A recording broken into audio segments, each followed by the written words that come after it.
Yeah, welcome back. QB rankings are about to start. I have got three QBs with a 92 potential grade on a 99. Same guys at the beginning of the year. Garrett Nussmeier is Drew Aller, Cade Klubnik. Of that trio, I would argue Nussmeier is the best of that trio, but that's not an encouraging thing.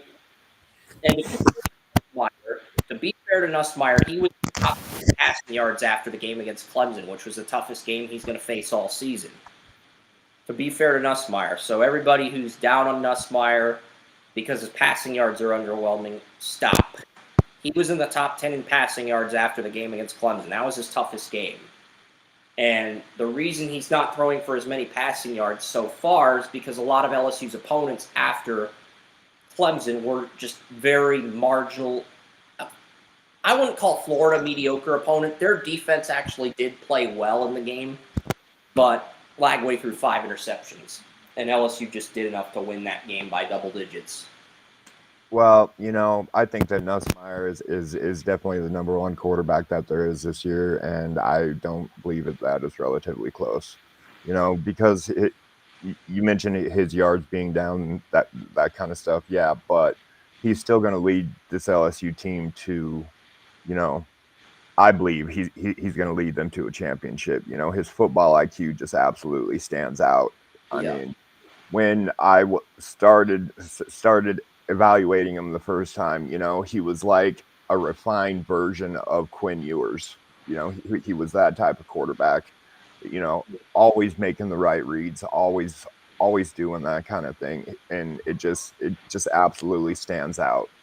And college is one of those things to where it's not just about statistics. I mean, it's Yeah, about I winning. mean, the tape's there. He can make 5 out of 6 progressions. I've seen him make 1-step, 3-step, and 5-step throws based on the tape against Oklahoma that I saw last year. And I believe he's still the top QB in this draft. I know his numbers have been underwhelming so far, but as long as LSU keeps winning, I think he's in the driver's seat to be QB1. And Very I don't much. think Aller's done enough to dethrone him yet. Aller's the other QB I have a 92 out of 99 potential on. I like Aller. Aller's got a 38.4 QB rating. If you spike the ball in every play, you have a 39.3 rating. I thought that was a very entertaining stat that somebody tweeted yesterday, but It's true, man. it is true, but it's also entertaining. Yeah, yeah, And yeah, for real. It kind of gives you that sense of what these quarterback ratings And really are. Aller's playing worse opponents than Nussmeier, and he can't even get 300 yards against these garbage opponents. Like, Yeah, that's the thing. Penn State's toughest opponent was Nevada week 1. They played FCS teams the last 2 weeks. and I definitely like Aller. He is one hell of a tough quarterback, but he's not going to wow anyone when it comes to his play. But when it comes down to getting plays, when it comes down to getting that first down, I mean, he's a quarterback that puts his head down, that can actually move a little bit with his feet, and I, you know, being QB2, that's definitely where I would have him. You know, besides Klubnik and his thing. But this is like last year when I mentioned, that at before the season, that Carson Beck was QB1. I had a late first round grade on him, and that there was a few quarterbacks that could definitely jump him, and Nussmeier Yeah. was one of them, and things like that. But you know, I, I mean, he fell off, but that's what needs to happen this year is a player needs to stand out. You Yeah, know, and that's the thing. If Aller throws for 300 yards against Oregon and Penn State, he's going to end up being QB1 by the end of this if Nussmeier does not have a signature game soon.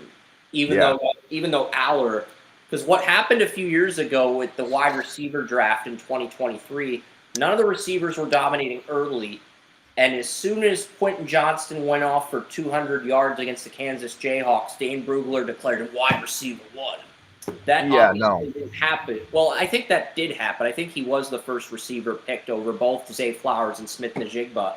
But Nagy had a different take that year, that Smith-Njigba was the only first-round receiver based on the scouts he talked to. And Yeah. then, but I saw Flowers at the Shrine Bowl, and I knew Flowers was going to be a beast.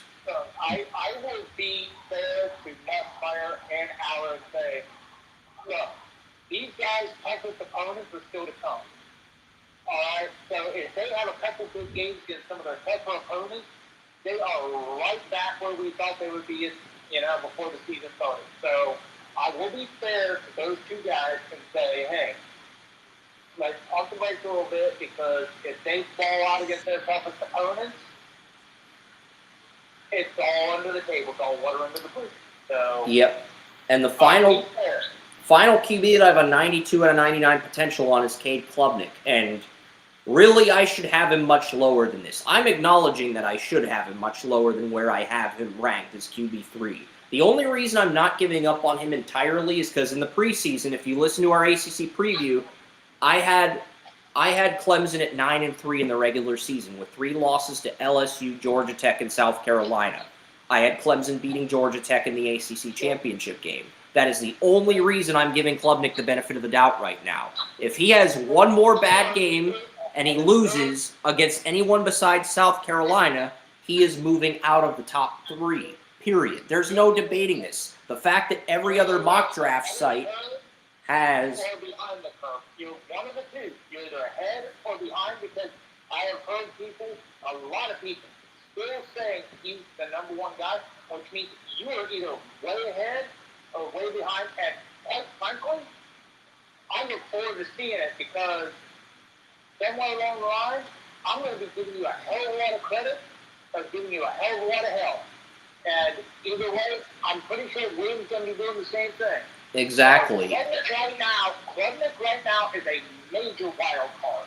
Yeah, because I still think he's got the 3rd most upside, but he lost 2 games and everybody's panicking moving him out of the first round. There's mock drafts that are panicking moving him out of the first round. Then there's some other people on X, like my friend Anthony Russo, who has Klubnik as QB1. He had Klubnik as QB1 in the preseason, and a lot of people are still think Klubnik could be QB1. And look, if Klubnik goes 9-3, loses to South Carolina, beats the ACC teams, beats Georgia Tech in the ACC championship, and he gets Clemson to the national title, and they lose to a Penn State or an LSU, he probably is still QB3 in that scenario. But that's what he has to do to stay QB3. He's basically on strike 2 right now, William. I would say right now, Klubnik's QB3, but he's on strike 2. If he gets one more strike, Sellers, Mateer, Carson Beck, some of the other guys in this list jump him. And there's the one guy that I really do like more than Klubnik. Klubnik had me a little bit intrigued for the last few years, watching him bounce around, but his consistency just was not there. Yeah. And whether that comes out, whether he can get that, consistency, that solidness down. I really have Luke Altmaier above him from Illinois. This kid has something there that I can see that is just, can actually be something. I mentioned, Aller being a tough quarterback. Well, Altmaier is just as tough, and just as, goes out there. I love Altmaier. I was telling Joey before you came on that even though Fernando Mendoza has a first-round grade at the moment, I have Altmaier graded above Mendoza. And it's very hard at this point in the process because I only looked at the QB ceilings. Like last year, I was looking at the ceilings and the floors of the QBs. I haven't really done enough film study to give you an idea of anyone's floor outside of Nussmeier at this point in the process. Because I've been swamped with a lot of stuff, whether it's updating code for the following week that's of NFL games or whether it's this or that. The good news is we only have 15 running backs next week. Got 20 QBs this week, though, and the top 3 Nussmeier, Allard, Klubnik are out of the way. You got 3 QBs with a 91 potential grade. Only 2 of them cracked the first round. Those 3 QBs are Sellers, Mateer, and Carson Beck. And I think we can agree of those 3 right now, Sellers is probably the best, just based on tape, based on traits. Because Sellers showed me he could go from 1 progression as a freshman redshirt to all 6 in the game against Virginia Tech. He also made a 7-step throw, which is something I didn't see any of the top 3 QBs do. So if we just look at what he did against Virginia Tech, you can make an argument he's QB1. Brugler compared him to Cam Newton. Joey compared him to Josh Allen before you came on. But, and to be fair, Sellers is Joey's QB1. And elite prospects, what they do on their Zoom calls is they basically ask their panelists how they rank each player, and then the moderator basically has player rank number 1 on the board, et cetera, and does like a 1 through 32 breakdown of the NHL draft prospects. So if we use that format, Sellers would be QB2 because Joey has Sellers as QB1. So if we apply that format here, Sellers would be QB2. I like to compare Sellers to what everyone thought Anthony Richardson was. And I mean, this guy even looks like Anthony Richardson, but he's not that step back kind of guy. He is that guy that everyone thought that Richardson was. Richardson isn't that guy. I mean, they listen to these rankings, they listen to ESPN, everything else. That these analysts pump up some of these players like they shouldn't believe. But this guy can definitely make that leap and stand out. And I'll just say that, I mean, if you want an interesting comparison, it's a guy that everybody thought. And Sellers is in the driver's seat to jump Klubnik.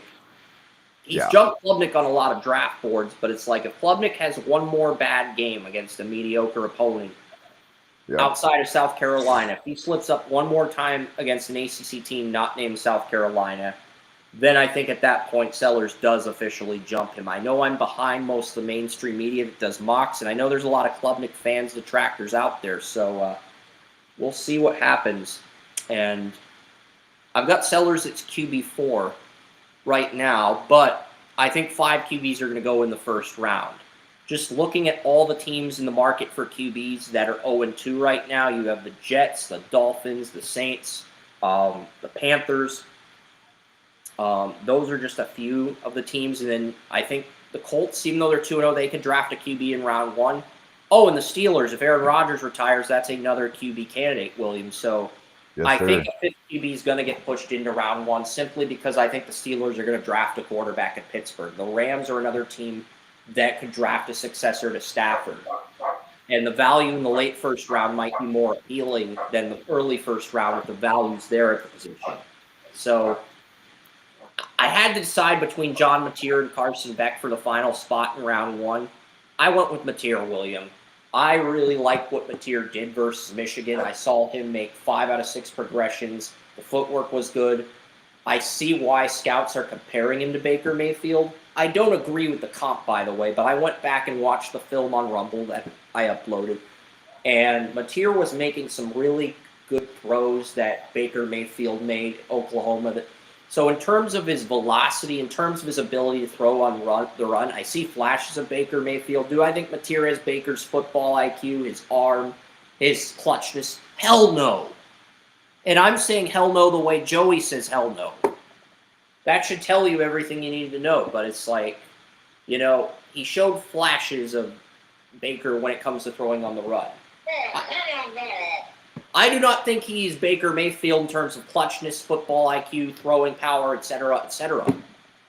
Yeah. Yeah, Joey's saying I need to say hell no with more enthusiasm than I just did. And to your point, I do. I do need to say hell no with more enthusiasm. But yeah, it's a hell no from both of us. So that should tell you everything you need to know. Yeah, because the only reason Baker Mayfield wasn't the unanimous number 1 pick was because he was immature. And we say that. And now he had a baby, he found God, he went through his hardship. He's in Tampa. Hey, no, he's having an MVP-style season first 2 weeks of the year. So, you know what? You're going to do it, and if this guy is anything, he's probably hands down number one. But I go back on my, hell no. Because, no. It takes a special type of player that works to get their skills up. I forget who said it. It was, I think it might have been Joe Thomas. It was a Hall of Fame player who said it. He said, once you get that blue chip, red shirt, walk-on mentality, it never leaves you. You are always that walk-on. It doesn't matter if that's number 1, number 31, number 111. You are always that walk-on, and you always have that mentality. So that is a thing, and, we're seeing it. If you get back and look at it, you see it. This guy doesn't have that mentality. So what makes you think that I'm going to say he has that walk-on's ability to do what the walk-on did to get the number 1 overall? I mean, he transferred from Washington State to Oklahoma, but again, William was down on Mateer before the Michigan game. Yes, sir. Before the Michigan game, William was telling me, I am not as high on Mateer as the consensus, so... Yeah, and that is the one thing where I am going to say that Carson Beck can be that guy, with the right players around him, with the right system. Carson Beck can definitely run in an NFL offense, and it just depends on like I said, who they give him and what he can do to stand out amongst these players. When he doesn't have that Georgia team around him. Of course, Miami, they've obviously gotten some news the last few years and have probably definitely done pretty well in some recruiting, and right now I would still have, Carson Beck starting out. I mentioned earlier I had a low first round grade on him preseason last year, but then by the time it was over, I was already in round 3 or round 4. I think it was actually round 4 because of the inconsistency, because of what he showed on film, and that's why I still have Beck at 6.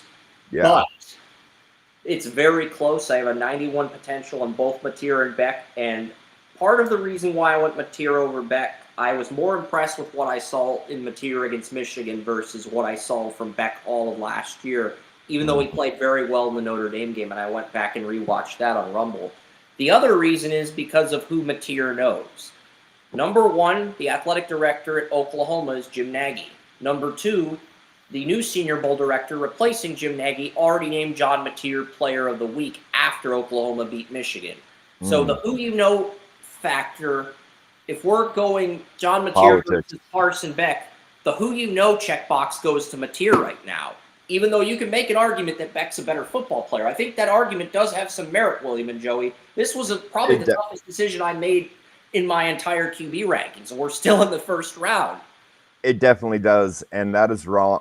What is wrong with how the media ranks these guys? They play the politics that there is, the politics, the who you know thing, and that has caused players to be boosted up where they shouldn't be. Like Anthony Richardson, he didn't do anything in college. He didn't do anything here, but they still had. He was an injury freaking. He was an walking, talking ambulance risk, and that is what is wrong. This isn't rocket science when it comes to media, but they love pumping these guys up. So yeah, and I wrote a mock draft a few weeks ago on Walter Football. Charlie Campbell's had the most accurate NFL mock draft on 3 different occasions. And in his mock said sources have told us that John Mateer reminds us a lot of Baker Mayfield. All 3 of us do not see that at all. So I don't know what the hell these NFL scouts. The only similarity I see between Mateer and Baker is the ability to throw on run, the release, the velocity, the throwing motion. Those are really the only similarities, and I see flashes. I don't see a duplicate or a replica or a just as good version of Baker in terms of arm talent, football IQ, decision making. I don't see a just as good version or even a better version. Well, I I don't think see that with Mateer, but the throwing on the run, I do see the similarities. That's the only similarity I see, though, William. I think some of these analysts also say, "Oh yeah, well he played for Oklahoma, so you know." Then they add the Baker Mayfield thing because he played for Oklahoma, and it's like, dude, you can't be doing that. It's like that is just sloppy, lazy work to say that this guy is like this guy because they played for the same school. It could be worse, though, William. They could be comparing him to another former Oklahoma quarterback, Troy Aikman. He played for Oklahoma before he transferred to UCLA, but yeah, it could be worse. That's the only positive out of these Mateer Baker comps.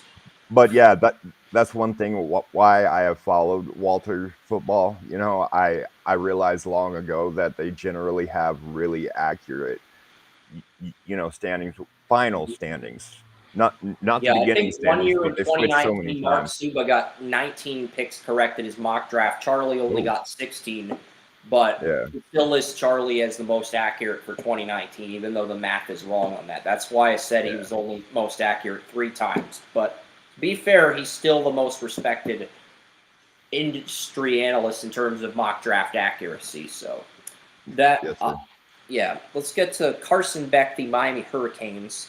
I have Carson Beck in round 2 right now. I think Mateer and Beck are both wild cards in this draft, Joey, because the reason I say that is both guys are basically jockeying for the last spot in the first round right now as we enter week 3. The spot, the draft pick Pittsburgh's going to end up with. Both these guys are jockeying for that first round pick to go to Pittsburgh. But both these guys can end up at number 1 if Nussmeier, if Aller, if Klubnik, and Sellers, if they continue to struggle. Both these guys could end up at number 1 if they continue to win out, Joey. That's the scary thing. Both Mateer and Beck. Yeah, someone emailed me a mock draft with Carson Beck at number 1 to the Dolphins last night. So, I mean, just to read for fun. So that should tell you how wide open this thing is, Joey. I mean, William, I don't agree with Mateer or Beck going first overall, but it could happen if both of them keep winning games and Nussmeier and Aller don't take that leap against tougher opponents as the season progresses. Yeah, and like I said, Carson Beck, that's exactly about where I'd have him rated this year is round 2, just at the beginning. But like I said, he can definitely play, but it definitely drops off after here. I mean, the talent goes to wherever you want to call it. 7 quarterbacks with 90 or higher potential, and then I've got QBs 8 through 20 are all 85 or higher in terms of potential. But I don't know if 85 is going to cut it, because in order to win in this league, you have to have a truly elite quarterback, a quarterback with Pro Bowl upside. My QB7 is a little bit of a surprise, but I do have 1 third-round QB. But I would agree, after Beck, this is really where the first drop-off of QBs begins to take its toll. But my QB7, before I get to your boy Luke Altmaier, my QB7 is actually Kansas QB Jalen Daniels. I have a 90 on him for potential, and I like that. Daniels, I have him in round 3, so he's my only third-round QB. I had a second-round grade on Jalen Daniels. What was it? Preseason last year. And my evaluation I titled "Lightning in a Bottle." I mean, this guy can absolutely. He is something that a coach, that a system needs to learn to work with. To Kansas would have beaten TCU in 2023 in the game where Kansas would have beaten TCU in 22 in the game where Quentin Johnston went off. They would have won that game if Jalen Daniels didn't get injured, because they were winning that game when he got injured. Mm-hmm. And I mean, he's He's definitely a winner. He's definitely, capable.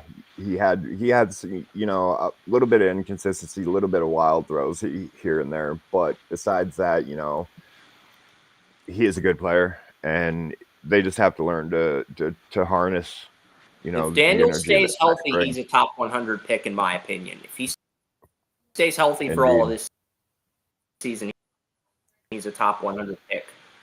And I know Indeed. the 6 foot, 2 interceptions, 679 passing yards so far on the year. And I'm pulling up his game logs really quickly here. He threw for 176 against Fresno State, 3 touchdowns, 0 interceptions. He threw for 4 touchdowns, 1 interception against Wagner. And then last week against Missouri, 18 for 30, 223, 2 touchdowns, 1 interception. And Kansas had a big lead over Missouri before the Tigers rallied back. So I don't know how much of that. Yeah.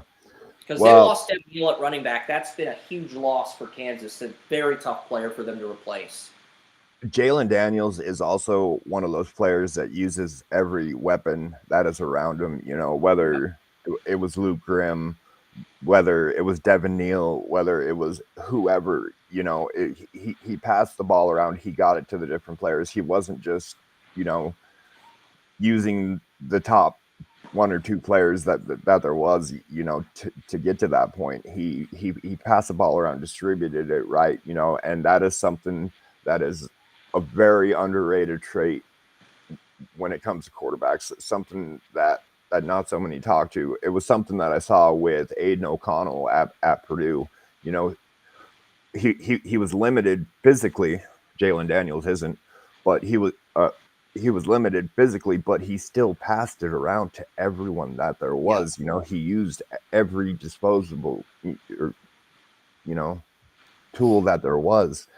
And that actually very much impressed me. So, yes, indeed. And QB 8 is going to be QB 8 is going to be Luke Altmaier, another guy you're high on.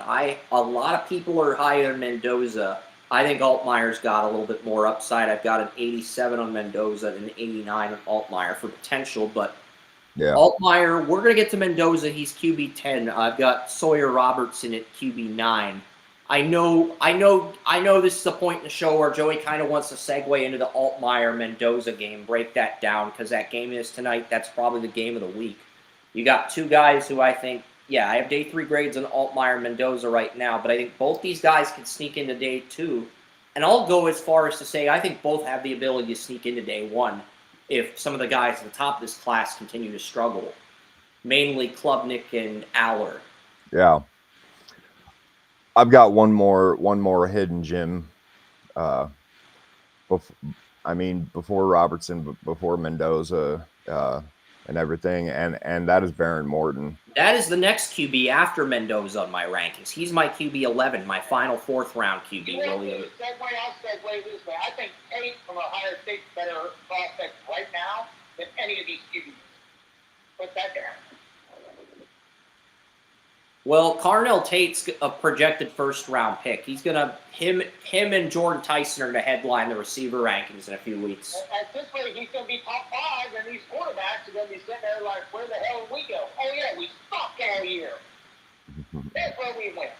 Well, I think Altmaier, there's a few guys that are in round 4 that can move into round 1 if the guys at the top of this group, Nussmeier, Aller, Klubnik, continue to be underwhelming. That's how wide open this QB class is, Joey. That's why I've got 20 QBs in the rankings this year.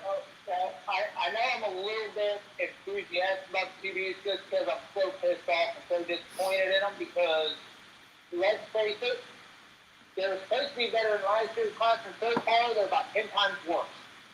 And then you got guys like Tate who have been overshadowed because they've got an amazing talent on the other side of them. Who, let's face it, in 9 out of the last 10 draft classes, Tate would have been the top receiver in that class. And nobody's even talking about him because Jeremiah Smith is a freaking demigod at this point. And you know what? It's frustrating because there is so much untapped potential and very much disappointment involved in it. And then you look at the guys that are showing the potential, are fulfilling it, are having the talent, and you're being overlooked. So I'm just a little frustrated about that part. That's fair. Altmaier, 708 touchdowns and 0 interceptions so far. Illinois' toughest opponent was a road game against the Duke Blue Devils. So, and he's got a 71.8 completion percentage too on top of that. Well, that was yeah. So 71.8 completion for Altmaier so far as well. So this is a game. This game against Indiana feels like a game that could elevate both Altmaier and Mendoza into day two. But before we get into Mendoza, Altmaier, I think I had Illinois in the Big Ten championship at the beginning of the year. So I'm not surprised Altmaier is playing this well. But he's really going to be tested against Ohio State secondary, and if it's when Ohio State comes to Champaign, Illinois. That is a game where he is really going to be tested. And does he come out of that game looking like a legitimate riser, or does he come out of that game looking like Rex Grossman? That's the big question. Rex Grossman, Sam Howell, that's the same guy. I guess so. They throw the ball the same way, man. That's true. Watch them playing football. They throw the same way, man. That's where I'm getting at, but it's still true for what they are, you know. Before we get to Mendoza, I'm going to Sawyer Robertson of Baylor. Got an 88 for potential on got an 87 on Mendoza. And to be fair, you got Altmaier and Robertson playing like first-round picks, and you got the guys in the Aller and Klubnik playing like crap. That's basically what pisses Joey off this early in the process. It's still early. I think there's going to be 5 teams in demand. There's going to be at least 5 NFL teams that need quarterbacks this offseason. And I think with how many guys that are in this draft class, there will be 5 first-round picks. The problem is it is very murky. It's windy, it's foggy, it's murky like a motherfucker. So is the man going to be there? The problem is, where's the supply? Right now, in position not to take a quarterback if things get really bad that need a quarterback, or potentially need a quarterback, are the Steelers and Browns. Because he left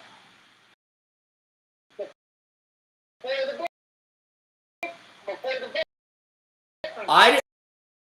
I think the Steelers are going to draft a quarterback simply because this year. I think they are going to draft a quarterback on that alone. Very good possibility, but if they decide these guys aren't good, guys last year, we can win with them and give them a shot. If Pittsburgh quarterback, it's because they trade for somebody. Like, let's say the Dolphins want a quarterback, or the Cardinals want to get a new quarterback. I don't think the Cardinals are going to move on from Kyler Murray. They're 2-0. But let's say the Dolphins want a new quarterback, and they can't move on from Tua because cutting him would cost the team $44 million cap space. What do? You trade him to a team that's willing to take on his contract, try to get more first-round picks. I think in that scenario, the Steelers would trade for Tua and roll with him as a stopgap. Because that's just a textbook Tomlin play. That's a textbook front office play. You roll with the stopgap. Other than to the lack of the Steelers, what quarterback does Terry Bradshaw have the Steelers absolutely evaluated and brought up? Absolutely nothing. The Bradshaw is the Pittsburgher, and nobody says, it's funny that you say that. They did bring up Cordell Stewart. While Cordell sucked once he got to his 30s, he was very good in his early 20s. So I would throw Cordell into that conversation.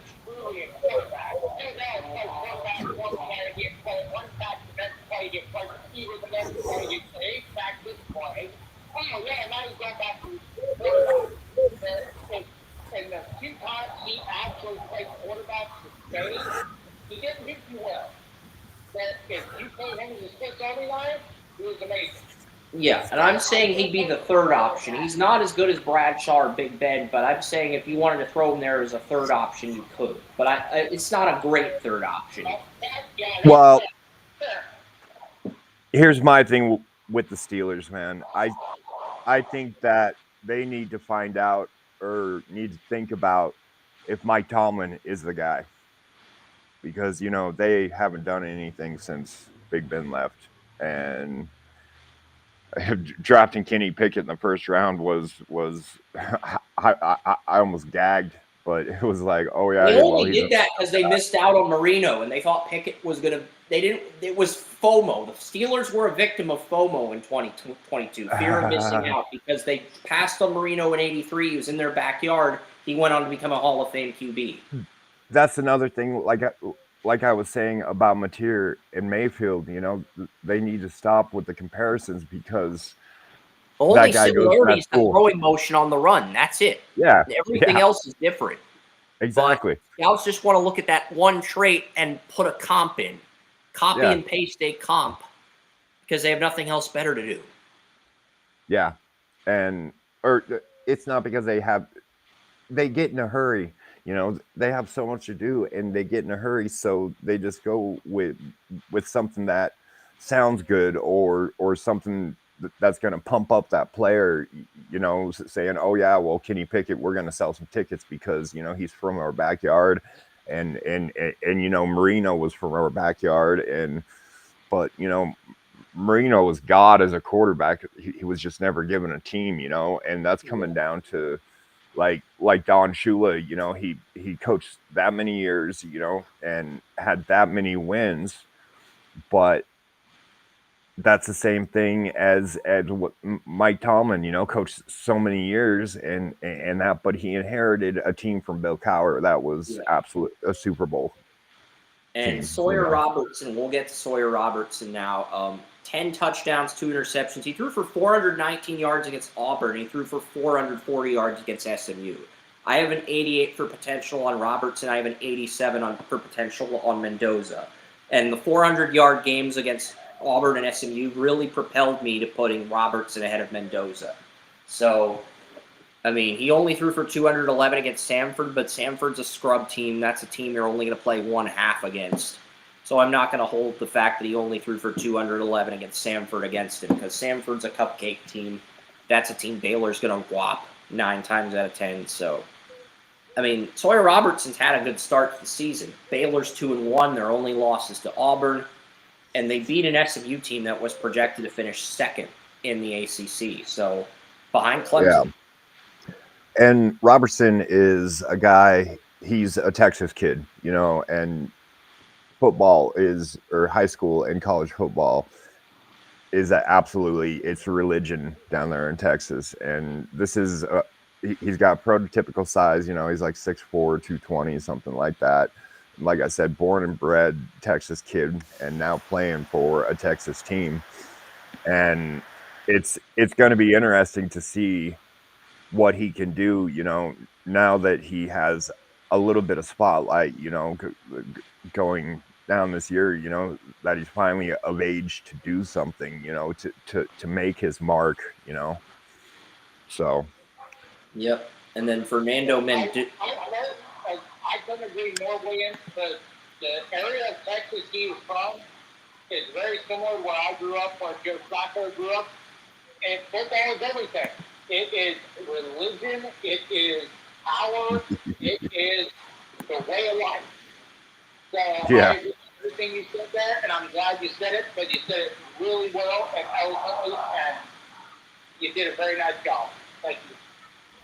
Thanks, man.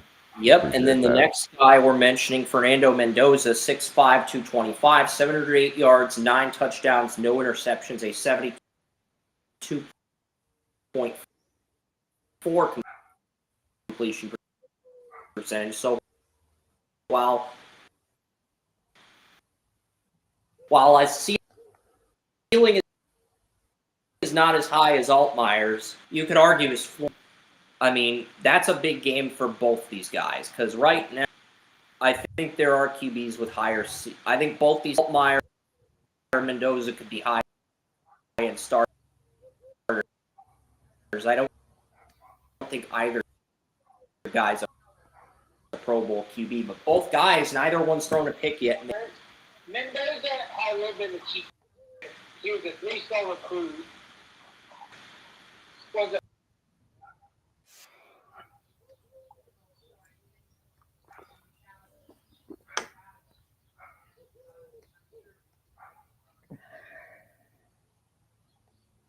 teaching him the fundamentals.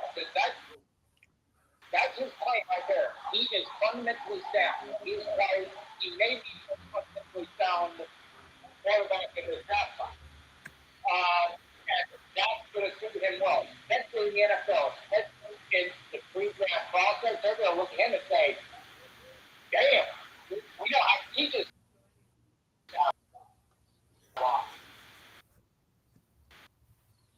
He's already got, we just got to see better and get him up to speed. So that's really, really good this year, as a coach. Yeah. So, that's him being that guy. That may have been the most good year he's brilliant. That's when he's opened mind the most. So Bill Musgrave, in that respect, may have been the best thing that ever happened to him. And it may be the thing, Bill Musgrave, he's the coach that he'll face him to fill him up to the club. So watch him as the process goes by. I'm with you. I don't think he's there yet. But if he keeps performing like this, watch him as the process goes by, because the thing that Bill Musgrave is planted in him could be the thing that just propels him to the next level in his career. Musgrave was there for 3 years from 2020 to 2022. Fernando Mendoza, I'm guessing he became the starting QB in 2022. I think Chase Garbers was the starter in 2023, and Mendoza may have been the backup, but Garbers was the starter in 2022, the year, and Mendoza may have been the backup. But I'm trying to get all the facts here. I think they were both at Cal. I think both Musgrave and Mendoza were at Cal, but I think he was the backup to Chase at the time. I'm not sure who started, but I know Gray was the one in his mind at that point in time. No, Musgrave, actually, he didn't, because Mendoza did not start until 2023, and that was the year Musgrave joined the Browns. So Musgrave was the quarterback coach while Mendoza was the backup. Yeah, correct? I would believe so. Okay, so the point stands. Musgrave was in Mendoza's year, and that was, it's always important to have a great, quarterback coach, offense coordinator in years. ESPN's not going to give me info on whether Mendoza had experience as a backup, so I'm going to go to his Cal bio. I'm going to go to his Cal bio to get more info. See if get more info on him. So before we get, I promise you, to Morton, I might actually turn on. Texas Tech plays Utah. He was Pac-12 Offensive Freshman of the Year in 2023. He redshirted in 2022. So he redshirted behind Chase Garbers in 2022. Musgrave was teaching him while he was being redshirted. So that makes a lot of sense, because I knew Garbers was a starter at the time. I didn't have all the facts, and that makes a lot of sense. See, that missing piece of data was what I was hoping to find on ESPN, but they didn't really give us that missing data. I had to look it up on the Cal's website. Are you really shocked that ESPN's not going to give you the information you want? I guess I shouldn't be shocked. That's the point Joey's trying to make. All right, and we're going to get Baron Morton Veteran Morton is going to start here, and The Red Baron. No, yeah, man. Baron Morton. The only problems that I have with him is his injury history. You know, he had that AC joint in his shoulder, and it was making him throw the same way that Penix was with that waist twisting motion almost. You know, but that all started to get cleaned up when he started to get healthy, and it was the same thing with Penix. You know how as soon as he started getting healthy, it started coming back to normal. His mechanics, instead of that weird, like I said, that waist twisting torque or whatever you want to call it. But Baron Morton is a player. He is a winner, and he can absolutely go out there and play with the best of them. And I am excited to see him and what he can do. You know, now that we are where we are. You know, he's been with that Texas Tech team for a few years now, and knows the culture and knows the team. And for those wondering why the TV's on, yes, the Texas Tech Utah game is on in the background. Hopefully, I have it on mute. I promise YouTube, all the streaming services that we're on, I promise you, I have the game on mute. You can see Gus. You can see Gus Johnson in the background. You can see Joel Klatt. You can do improvs of what Gus Johnson is saying if you're off the air and you enjoy doing that sort of thing. We're not going to judge you, but yeah, that's. I will do You just got to. so everybody knows what is happening and how it does. Chris will love it. The streaming services will rejoice. Yeah. So Baron Morton, he's playing Utah on Fox. It is a battle of undefeated teams, and yes, so that game's going on the air right now on Fox. So that's the fourth round QB, and that's the final fourth round QB. And this is, I would argue, after Carson Beck, the tier 1 to tier 2 drop off begins to take its place, and after Morton, this is where we go from tier 2 to tier 3. But I still think there are 8 more guys with starter potential. But the problem is, this class, it's just so wide open right now. I mean, right now, I would argue that, you know, maybe I am going to make a change here. At the end of my QB rankings, I am going to make a change here. I'm going to put I did not have Connor Weigman in my QB rankings. I'm going to add him. I'm going to take Jalen Kitna of UAB out. But this is interesting here because we're going to get to QB 12. I gave Noah Fafita the edge over. It's not that I don't like Kitna. Weigman had 300 yards against Colorado, and the bottom 2 QBs are Jalen Craig of Harvard and Jalen Kitna of UAB. And Weigman threw for 300 yards against Colorado. So if we have to remove somebody, we got to remove one of those 2. And Craig reminds me of Mahomes. He can make all 6 progressions, but his accuracy is on a Trey Lance level. So it's either Kitna would still be starting at Florida if it wasn't for the whole scandal he was involved in last year, where he got busted for, but he wasn't convicted.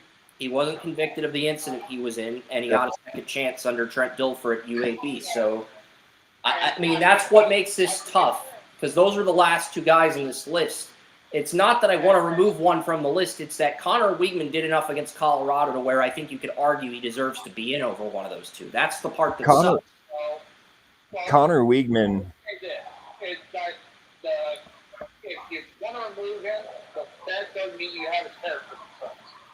Because even though he was never charged, NFL executives are going to look at that. They're going to look at this incident and say, "What? There was an incident involving child porn. What happened?" Yeah, that's what's going to happen. So that's your. That would be your. Now we just set off a few bots. So just say that, and I think everybody wants it. Yeah. I mean, Well, back to Connor Weigman. You know, he is a player. He needs we to got to talk about get his. Fafita. We got to talk about your guy Okay. Fafita. We'll save Oh, Weigman for Fafita. the Man. end because there's a ton of Okay. QBs in this group. But Fafita is very interesting because Fafita, he led Arizona to win over Kansas State again. He's looking a lot better without McMillan. He's looking a lot better in his final season. Okay, so this is Utah's offensive line. I do want to look at Morin. I'll only watch when Texas Tech's on offense, but Utah's got two offensive Spencer Fano. Both of them might be day one picks. If Utah wins the Big 12, both those guys could be day one picks. But so far, Fafita's at 712 yards, 6 touchdowns, 0 interceptions. Fafita was a sophomore redshirt last year. He's a junior redshirt this year. But he's off to a great start, 6 touchdowns, no interceptions. But his completion percentage of 59% is the worst it's been as a starter. That's the downside. Yeah, and Fafita has to his coaching has to have some consistency because you know losing Jed Fish to Washington and what he had before that with Teteroa, McMillan, and just the players he did, Tanner McLaughlin, the tight end, and what he was doing. You know, I mean, the thing is, this is another guy that's got Bryce Young kind of size as well. You know, he throws very well on the run, and he uses everything he can to get that arm strength down. But you know, I have him. I think he can be definitely a solid backup, you know, with maybe some starter potential or come in and win some games in the NFL. But like I said, his coaching has to instead of having a new coach every year and having to learn new offense and everything else like some of these players do, you know, I mean, that is what's going on with Fafita and why you know he hasn't been that consistent. You know, I was expecting a lot more from him last year, but losing Jed Fish was a problem. You know, I mean, but he knew that offense, and now he has had you know a year in the system that he's in, and he can come out and actually show what he can do as long as the coaching is there. Yeah, well said. I've got 2 more 5th round guys. One of those guys is Aiden Childs. The other is Taylor Green. I have Childs graded slightly higher. I think I have 86 for potential on all these 5th round QBs, whether it be Fafita, Childs, or Green. But Childs, for me, the way he played against Boston College, he showed flashes of why people had 1st round grades in him this summer. I don't think he's a 1st round prospect, but I am curious to see what Aiden Childs does against Michigan State. USC tonight. That is at 11 p.m. Eastern. Yeah. Do I get that game on Fox? I'm just curious. The thing is that game going to be on Fox or is that going to be on? I'm checking my cable really quickly. I know Morton's making some throws. Michigan State, you know, they've had some decent quarterbacks. They just haven't known how to use them. You know, I mean, my boy Rocky Lombardi played there. You know, they had some others, Peyton Thorne. But Michigan State is a team that just doesn't have that thing about maximizing a player's potential, you know. Yep. And I believe that's a problem here because Childs has actually, you know, been some people's dark horse, you know, as a quarterback that can play it, but you know, I think he might be at the wrong school to actually show that. Iowa and Rutgers is the Big Ten game on Fox, and that runs from 8 to 11:30. I'm just curious what channel the USC game is on. I don't think I'm going to get it. unless it starts on CBS. USC Michigan State is showing Fox. It starts at 11 p.m. USC and Michigan State. I don't think it's on ESPN, so I'm trying to figure out what channel that Big Ten game would be on. I don't think I get it because, unlike at my apartment where I get all the games, I only get local news here, and I'm here because I'm scouting players for the 2026 NHL draft. So I don't think I get the game. I was just curious what channel. I'm seeing Fox, man. You're seeing Fox as the channel it's on? That's what they're showing. Michigan State? Yes, sir. Well, if it's going to beat VPN and say you're in Iraq and you get ESPN for free, you'll be fine. Well, that's the thing. It's this is saying Iowa versus Rutgers is going to be on Fox where I'm at. And then they're going to air a rerun of Seinfeld, Young Sheldon McConnors. Fox in Germany. Okay, it's really good.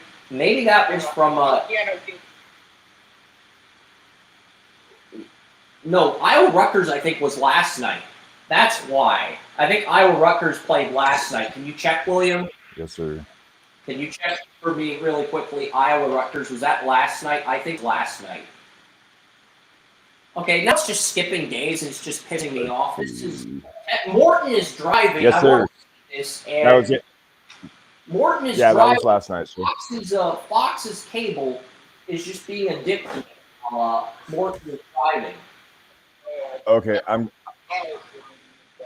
going to go in and check this out, but the Iowa Rutgers was definitely. We still have 20. We still have 20 QBs to break down, but it's like after Aiden Childs, we've got Talon Green of Arkansas, Joey Aguilar of Talon Green of Arkansas. What do you guys think of him? I think he's good. I don't think he's as good as Childs or Fafita, but I think he's a guy you can get in round 5 and maybe develop into a Tyrod Taylor spot starter, maybe a backup. I do like him. I don't like touchdowns and 2 interceptions so far, 866 yards on the year. He's got some skills. I think he can be I like what you're saying there. I mean, he's nothing special, but he's a player. Yep, and then we get to round 6. I have 1 round 6 QB, and then I have a bunch of round 7 guys. And my QB 15, my 1 round 6 guy is Joey Aguilar of Tennessee. I thought he played. I have been hyping up Aguilar for a few years, but he played out of his mind against Syracuse. He played out of his mind against Georgia, but Tennessee just couldn't do enough to win that game last week. And for me, Aguilar is QB 15. So, who are some of the other guys that made round 6? Aguilar is a pain in the ass because I forget what quarterback it was last year. He said, he can make you look like a really smart guy and take the job, but he can also get everybody in the freaking building fired, including the popcorn guy. So Aguilar is really frustrating. He's really talented. He may be the most inconsistent quarterback in this class. Yep. And I'm looking at the next guy. I've got a few round 7 guys, William. I've got a few on this list. A few round 7 guys. You got any thoughts on this list so far, William? Because I've got a few round 7 guys, and I definitely agree with you on the last one that you were talking about, and I mean, Aguilar for one, Tennessee is a place where they run the ball a ton, for being in college football, and it's just gonna depend on a lot of things because they're one of the best teams, in the country consistently, but maximizing their players' potential is one thing that they really need to work on. So. Yeah. All right. Next up, we got 5 round 7 QBs in the 16 through 20 spots. I'm going to start with Haynes King of Georgia Tech. I think he's the one. I got an 85 on King, but I think he's the one guy who could end up being an 86. He had a very good game against Clemson to the point where he earned a spot. I did not have him in my initial rankings, but because he was so good against Clemson, because I was looking at the production wasn't great. But because his leadership, he demonstrated so much calmness and poise against Clemson, I was like, you know what? We have to put him. I want to rewind the TV for a second. Michigan State, USC. Is that on FS1 or is that on Fox? Come on, Fox. Don't be. Oh, I think it's on Fox.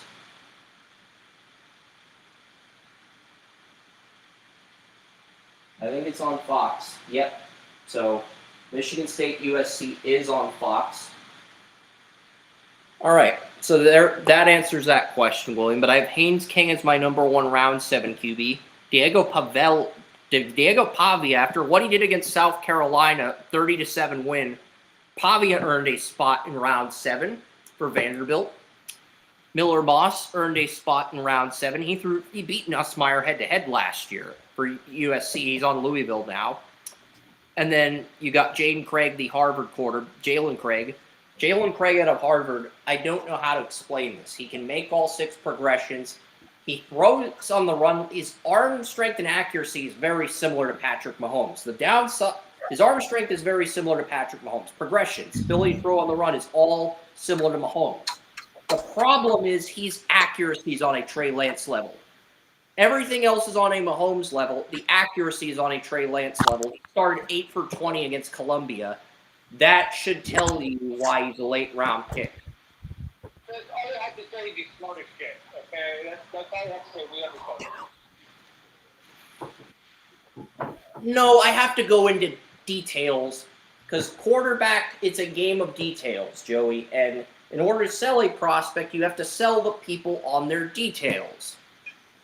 Well, Gabriel did a really nice job, and he's a smart guy, and he has nothing else going for him. So, Gabriel had a high ceiling, Joey. I had the same potential on Gabriel as I did on Shadur. I think you're a little surprised that Gabriel did as well as he did, but I'm not.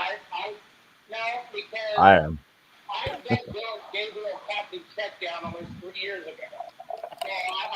So And he did have that game where he beat Texas and Quinn Ewers a few years ago in the Red River Shootout in 2023. Yeah, let's see how 10 years is doing right now, guys. Come on. Where's the 10 years bandwagon? He's third string on the Dolphins behind Zach Wilson and Tua. So we're probably going to see Zach Wilson before we see Ewers, unfortunately. Well, in the right system, Zach Wilson can do very well. Although besides his deep accuracy, intermediate accuracy is definitely a little bit off, but he can play quarterback in the league, but he has to be in the right system. It's just as simple as that, And the final guy after Jalen Craig is Connor Weigman. This is tough because you can make an argument for Jalen Kitna here too, but Connor Weigman had the 300-yard game against Colorado, so we'll give him the last spot for now. I really didn't want to cut Kitna or Craig, but I also feel like those guys are the bottom of the list. But it's a pretty strong quarterback class. The last QB class where we broke down 20 quarterbacks was 2016. From 2017 to 2024, it was always 10 or 15 quarterbacks. Even the first draft I did with Joey in 2015, where it was Winston Mariota, we only broke down 10 quarterbacks that year. Because the consensus was after Winston Mariota, the rest of the class would end up sucking. That was the consensus at the time, and that turned out to be correct. Yeah, that whole quarterback class actually kind of sucked. But anyway, no, Connor Weigman, though. I saw him doing things with his footwork that Josh Allen was doing at Wyoming, and actually taking his left foot and driving it down and flicking his wrist, trying to put more velocity on the ball, and that is just an utter mistake. And when he doesn't do that, he throws with some of the best touch and throws some beautiful passes. But he has that problem that he needs to try to be Ryan Tannehill or Kirk Cousins. He's not Josh Allen. He's definitely not Josh Allen, but he is doing those things that Josh Allen was doing. Yeah. That's why I bring that up. And when Josh Allen cleaned all that stuff up, he became one of the best quarterbacks in the league. Yeah. You know, so Connor Weigman, like I said, he can actually be that player, that guy, that throws that so very, very catchable pass, with some beautiful touch. But he needs to either hire his own personal quarterback coach or get a quarterback coach that is going to instill those things in him, that is going to drive those things, into him. I mean, and he can definitely go up there. I believe I had a 5th round grade on him when I uh, evaluated him, and I'm probably definitely sticking with that until I see something more. Yeah, I've got Weigman in round 7. I initially didn't have him in these rankings, but I decided, and in my initial rankings, I had Jalen Craig as QB 20, Jalen Kitna as QB 19. I didn't have Weigman on the list, but Weigman threw for 300 yards. I had to remove someone from the list, and it was a very tough decision between Craig and Kitna.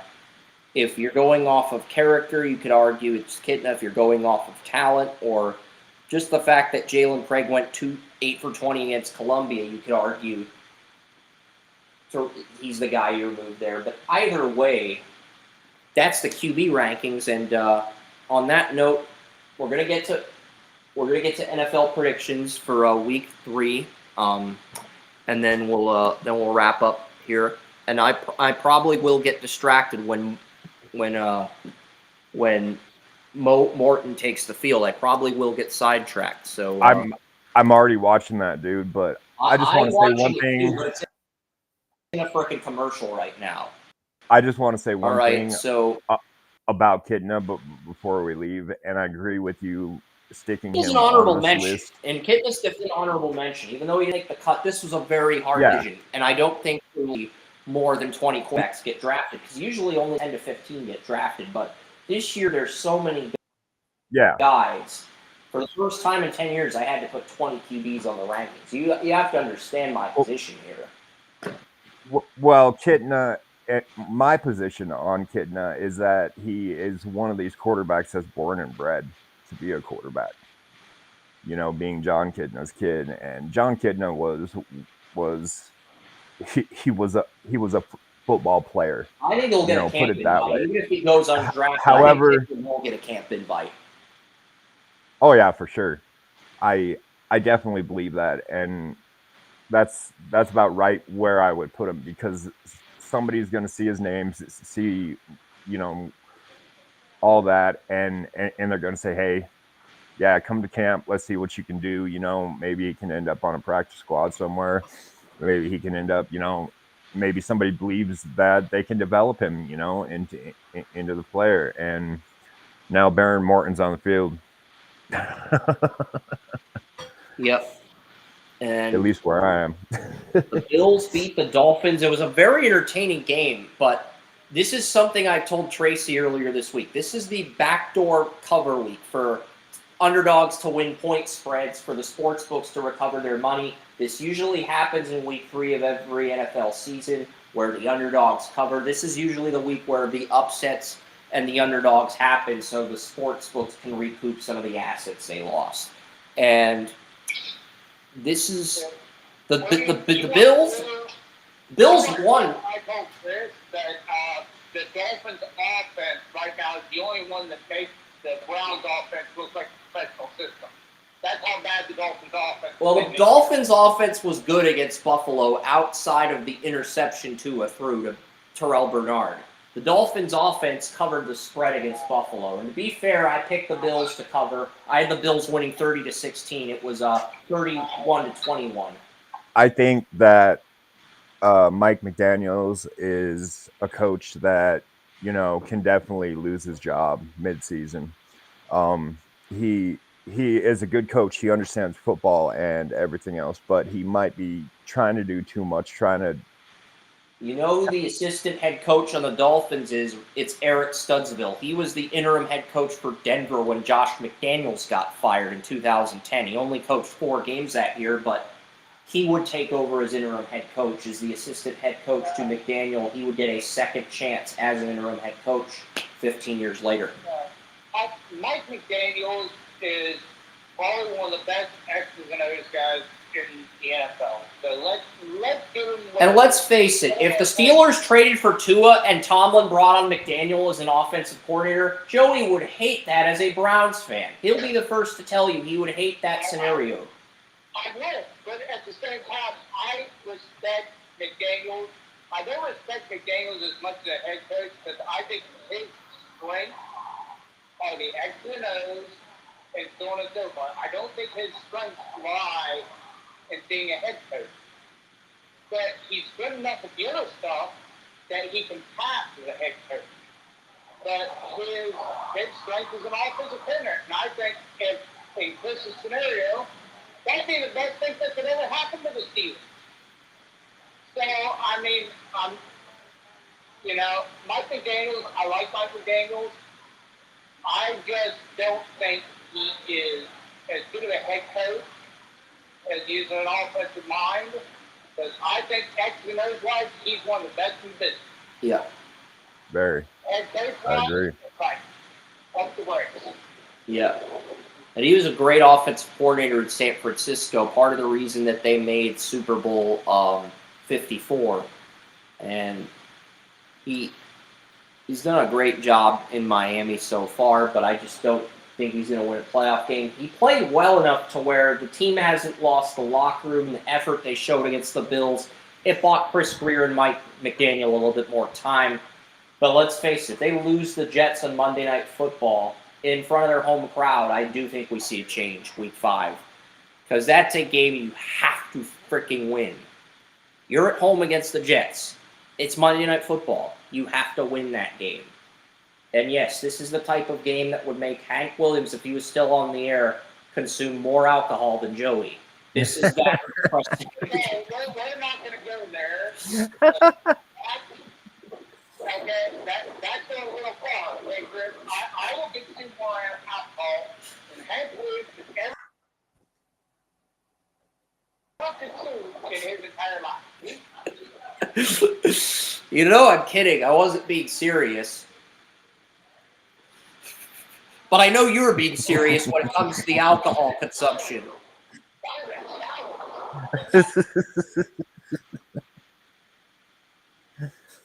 Yeah, I'll get to the first game in terms of predictions. It's the Falcons and the Panthers. Falcons are favored, but their best corner, A.J. Terrell, is out. Ekwonu returned from IR. Panthers sucked in week 1, but that was because Josh Nijman was the left tackle. Ekwonu returned in week 2, and I believe Carolina, they showed a lot better effort in week 2 versus week 1. Panthers did. And I have the Panthers winning in an upset because I think they have the weapons to win this game. And the big reason I'm picking Carolina is very simple, Joey. The Carolina Panthers the Falcons lost A.J. Terrell. A.J. Terrell's the Falcons' best corner. He's been ruled inactive for this game. I think Bryce Young's just going to have a freaking field day against Atlanta. He beat this team in Week 18 in Atlanta last year. This is a home game for Carolina. The Falcons are favored. And why? Because on paper, I think these teams are pretty even to the point where I would take the home team 9 times out of 10 in this scenario. But William and I are the only two taking the Panthers. Everybody else at Draft Utopia took the Falcons. So I give a little bit of a I love the way the Falcons offense play. I really think they're finally starting to find a rhythm. It's taken about a year and a half for them to really get in sync, but I really think they found a rhythm with what they're doing right now. I think Carolina is still trying to find that rhythm. It might actually take about the same time it's possible. So by that time on, it might take through midway through the season. Can the Panthers win this game? Absolutely. But I think the Falcons' offense is I think they're just in that mode where they're on a roll. If the Falcons had McGarry at right tackle, I'd probably agree with you, but I think there are some holes on both sides of the ball for Atlanta, whereas with Carolina, I don't feel like there's any holes. And Well, the Panthers almost beat the Eagles and Chiefs. The Panthers pushed both the Eagles to the Chiefs to the limit at home last year. They are a much better home team than they are on the road. oh, there goes Utah, man. Many holes, but at the same time, I could say the backups for the Panthers that are in sync may not be as good as the Falcons backups. Yeah. And may be on the same level. So it's kind of a wash on that thought process, and that's fine because that's a young team. The Panthers are a very young team right now. I think the Panthers backup edge rushers have the advantage over Atlanta's right tackle because you got Nick Scorton, Princely Umani, and I think both of them can get by Atlanta's right tackle if they get those one-on-one opportunities. Well, all right, with the NFC South, this is a division that historically is built on rivalries, and any team can beat any other team on any given Sunday. And I do believe that the Panthers, with the weapons they haven't figured out how to use Xavier Legette yet. I believe McMillan's going to be the player of the game. I have McMillan getting... Well, actually, I think Carolina's offense, the passing game is just going to click. I think Bryce Young's going to have 322 yards, 3 touchdowns. Well, maybe 3 touchdowns. And I think we're going to see McMillan get 100 yards, 8 receptions, 122 yards, 1 TD. I would not be surprised if Legette also got 100 yards in this game. Yeah. I really wouldn't, William. And William, you just made a very good point that, I love talking about rivalries. Let's face professional sports, you want viewership, you want intensity, but build on rivalries. And he made a damn good point, and that is a very good point on why Carolina is in this game. AJ Terrell is out, and Atlanta's number 2 corner is Hughes, Mike Hughes. Yeah. And I like Hughes as a nickel or a number 4 corner. I don't like Hughes as a number 2 corner. He was a very bad number 2 corner for the Chiefs when they lost the Bengals in the AFC title game. And so I think both McMillan and Legette have a chance to go over 100 yards. And to bring up McMillan, I mean, he is a player with an incredible catch radius, and can go out there. This feels like the breakout game for McMillan. Yeah, William. And but the one thing that I have to say about McMillan is he is a very, very good receiver and will be, but he is not a great receiver. But he is going to be a guy on this team that can absolutely stand out. If they get Legette going, get Legette going. I mean, McMillan is going to be so hard to cover, especially with Terrell being out. And quarterbacks respect Jesse Bates. Yeah. I think the rookies have to intercept the rookies. Billy Bowman and Xavier Watts, who William and I had a first-round grade on. Those rookies have to step up and intercept Bryce Young if the Falcons are going to steal this game. Yes, sir. Because that can happen. That can definitely happen. Yeah, I agree with you guys. I think McMillan could have potential to get 10 touchdowns this year. I've got him getting 188 yards and 10 receptions and a touchdown. I have McMillan having a career day against Atlanta. But the thing is, if the rookies Billy Bowman and Watts intercept Bryce Young like they intercepted McCarthy last week, the Falcons are going to steal this game. But I'm very confident in the Panthers' offense. Packers-Browns. It's in Cleveland. Wes is the pick'em leader now. Tony Mario and Kerm are tied for second on the site. Me, Orrin, Joey, and Daniel are tied for third, and Tracy and William are tied for the last spot, but they both are 20 and 13. I got to start doing something. Be off a little bit because, and it's not anything that it's because let's look at the stats. I know, Chris, this is your thing. I have got the Browns covering the point spread, Joey. As bold as that's going to sound. Well, here's the fun part.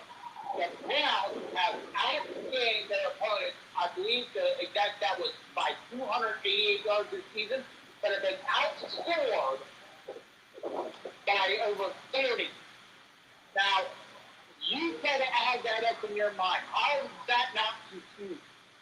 Okay? Well, here's how it doesn't confuse. Mistakes. That's how it doesn't confuse. 20 points left on the board in week 1 by this pick. Okay? Points given up. 2 interceptions based on dropped passes. Not because Joe Flacco made an air pass, because the receivers dropped the damn pass and it went right into the receiver's, right into the DB's hand.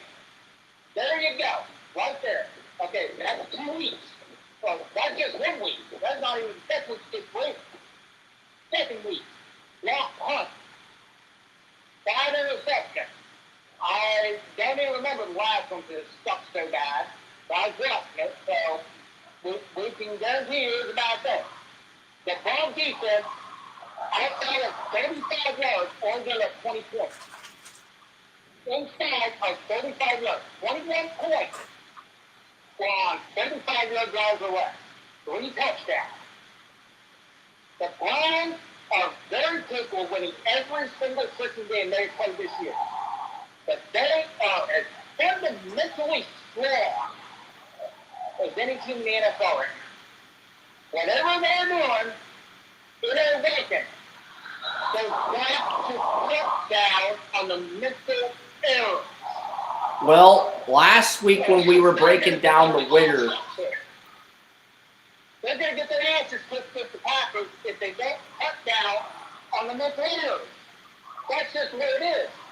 well, in this game, I have them cutting down on the mental errors, but I have the Packers winning a close game 24-21. The reason I'm doing this is because Packers are 7.5-point favorites. About 84% of them, not 80% of the public's betting on the Packers to cover the spread. I don't think that's going to happen. The sports books in Vegas are like Mr. Burns. They're moving their hands and they're like, let's make sure the Browns cover the spread and take the taxpayers' money. Excellent, Mr. Smithers. That's basically what the sports books are thinking. This is a fuck you, we're going to take your money because you're betting on the Packers game. Packers are going to win, but the Browns are going to cover the spread. William actually is the Browns winning. Everyone else took the Packers, but the Browns are going to cover the spread this week, Joey, because 80% of the public is betting on Green Bay to win. And Green Bay's been dominant to the point where I understand why the casual fan wants to put their life savings on the Packers. Green Bay's been that dominant. Okay, we're not taking anything away from the Packers, but I think the Browns cut down on the mistakes, but they still lose a close game, and the Packers win. Browns cover the spread. Here's the thing. You had the Browns scoring 20+ points. They have not done that since week 13 of last year. Okay, so Packers don't have great corners. They can get 21 on the Packers. The Packers' corners have been playing fundamentally sound, but they don't have dominant corners. And I do want to give this little tidbit. I don't know if he's heard it or not. Jack Conklin is contemplating retirement, what I've heard. Yeah. Because of an elbow injury that has been getting downplayed. But from what I understand, it is far more serious. And Morton just had a Joe Flacco moment. The receiver dropped the pass and Utah intercepted it. So Morton, the Texas Tech quarterback, just had a Flacco moment. That's your damn mind, guys. Come on.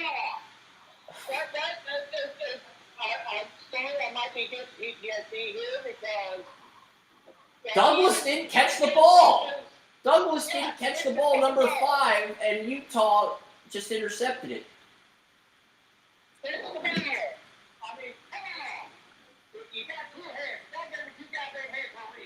That's the fucking ball. Yeah, I'm going through my prospect list and seeing if Caleb Douglas. I had an 86 grade on Caleb Douglas for potential, but he just dropped a pass. So he's not gonna. He's a guy with a low floor. That's pretty much his floor is not. Yeah, we'll see what he does. He could be a number 2 or number 3 receiver at the NFL, but I don't know. But yeah, William, you picked the Browns to win. I've got the Browns covering the spread against Green Bay because I think Green Bay's corners are capable of being exploited. And the Browns are a better team at home than the media gives them credit for, and they did cover against the Bengals despite losing. They did cover the spread against the Bengals. Yeah. I've been saying for a long time the Browns are a hell of a lot better team than a lot of people give them credit for, but they make dumb decisions. They are not better on paper. They are not a complete team on paper. I want you to tell them why you picked them to be Packers. Why I picked them to win? I picked them to win because that's exactly what you're saying is that the Packers are likely to overlook them. You know, they're going to look at this and say, how long's Flacco been in the league? You know, and just what he can be. But his receivers, you know, this is a trap game Jerry too. That's Jeudy. the other thing. When the Packers go to Dallas next week, the Micah Parsons homecoming game is next week. Micah might be looking ahead to that game, thinking, "Oh, DeJuan Jones gave up 7 quarterback pressures in Week 1 against the Bengals, even though he only gave up a sack to Trey Hendrickson." He's overlooking DeJuan Jones and their skill thinking positions. about revenge on Jerry Jones. So that's why this is the Browns' skill positions. You know, I don't think Micah Parsons is going to get a sack in this game. He's going to go off against Dallas next week, but he's going to be. Even though I don't like DeJuan Jones as a left tackle, I think he's going to hold Parsons to 0 sacks. That is my prediction, Joey, is that DeJuan Jones keeps Micah Parsons from sacking Flacco in this game. And no Browns analyst on 92.3 or ESPN is bold enough to make that claim that Micah Parsons will have 0 sacks against the Browns. I am, motherfuckers. Yeah, and here's the thing, Chris. They're saying that this was a 350-pound offensive tackle that's coming off his second knee surgery in 2 years, who is showing the effect of said knee surgery, is going to shut down Micah Parsons. Yep. All right. So the skill positions of the Browns. You have Jerry Jeudy. You have Cedric Tillman. You have Harold Fannin. You have Kenshon Judkins. Njoku. But Fannin, I love Fannin. I've been trying to trade for him in this one league, but the guy won't freaking like.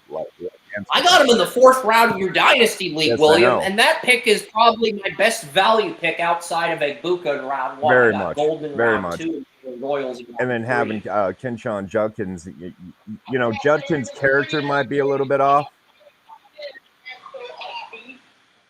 But this is a rookie league. There's a difference between a regular fantasy league and a rookie league. A rookie league, you can only draft rookies. So to get him in the 4th round of a rookie league, that's a really good value. Yeah. Now I don't have to draft another tight end. I've got Mark Andrews and Dallas Goedert, unless one of them leaves. Flacco knows how to exploit the matchups with those skill positions. And look at the Packers' corners. They have Sean Nixon and a bunch of other guys. They lost Jair Alexander. They lost Eric Stokes. I don't think their secondary is as good. But the Lions, they overlooked Green Bay in Week 1. And Week 2, the Packers played a Washington Commanders team that, you know, was very rusty. You know, so the Browns, I don't think they're going to be as rusty. And I think Flacco's actually going to connect with his weapons. I think there's enough weapons on Cleveland to where they can get a minimum of 21 points against the Packers. Very much. I don't think they win. I know you picked them to win, but I think the Browns at least cover, because I'm looking at the fact that not just the fact that the Browns have the weapons to beat the Packers secondary.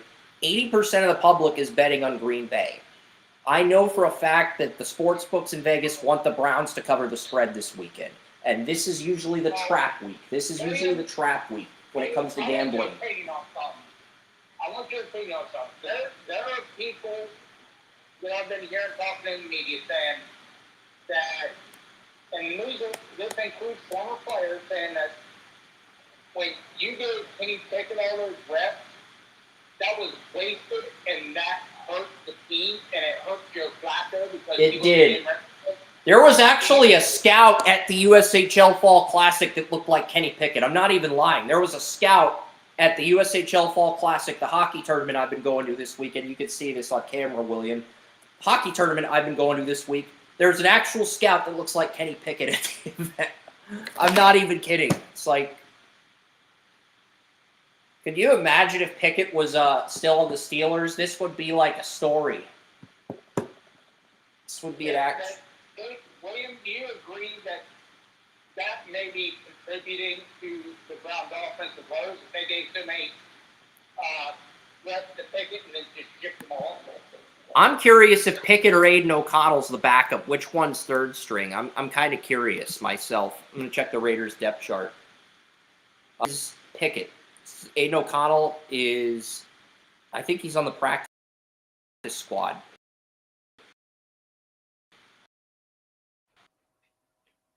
Yeah, I'm not sure. No, Cam Miller or Jeff Driscoll are. Aiden O'Connell's on IR. But that's why Pickett's the backups, because Aiden O'Connell's on IR. Yeah, it's definitely going to be interesting what they have going on with the Raiders there, because, you know, Geno Smith is a game manager, you know, but he can be a good game manager, and with everything, he can do some things. And between Jacoby Myers actually doing something, and what's that? We got to get to Texans Jaguars. I want to save this rant for when we get to Raiders Commanders. All right. Go. It is a to be continued rant, though. Texans Jaguars. I got to pick the Texans. I know the Jaguars have the talent to beat Houston. The thing is, the Houston Texans, whenever they go into Jacksonville, they all went, because the last 2 years I picked the Jaguars to beat the Texans in Houston. The Jaguars have kind of screwed me. So either A, it's the Texans' turn to screw me and the Jaguars do finally beat the Texans, or B, the Texans win and all this false hope in Jacksonville continues. But the AFC South is kind of a mosh pit right now. The Colts are 2-0. The Titans are supposed to suck. That's not. The Texans are 0-2 and the Jags are 1-1. And the Jags have a chance to deliver the first punch on Houston. I don't think we're at this point in the season where they'll deliver the knockout punch on Houston, William, but I think we're at the point in the season where the Jags, they have a chance to deliver the punch that knocks you on the ground for 5 seconds in boxing before you get back up. The Jags have a chance to deliver that punch to the Texans.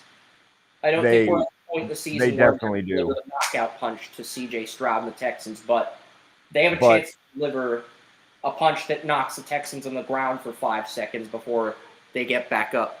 The Jaguars have to decide who they are.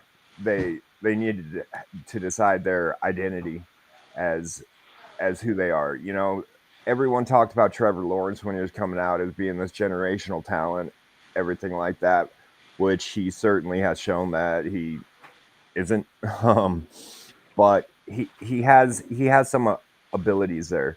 When it comes to the Texans, though, you know, I mean, obviously Joe Mixon is out. They brought in Nick Chubb. Nick Chubb struggled for most of the game, but he did get hot near the end of the game.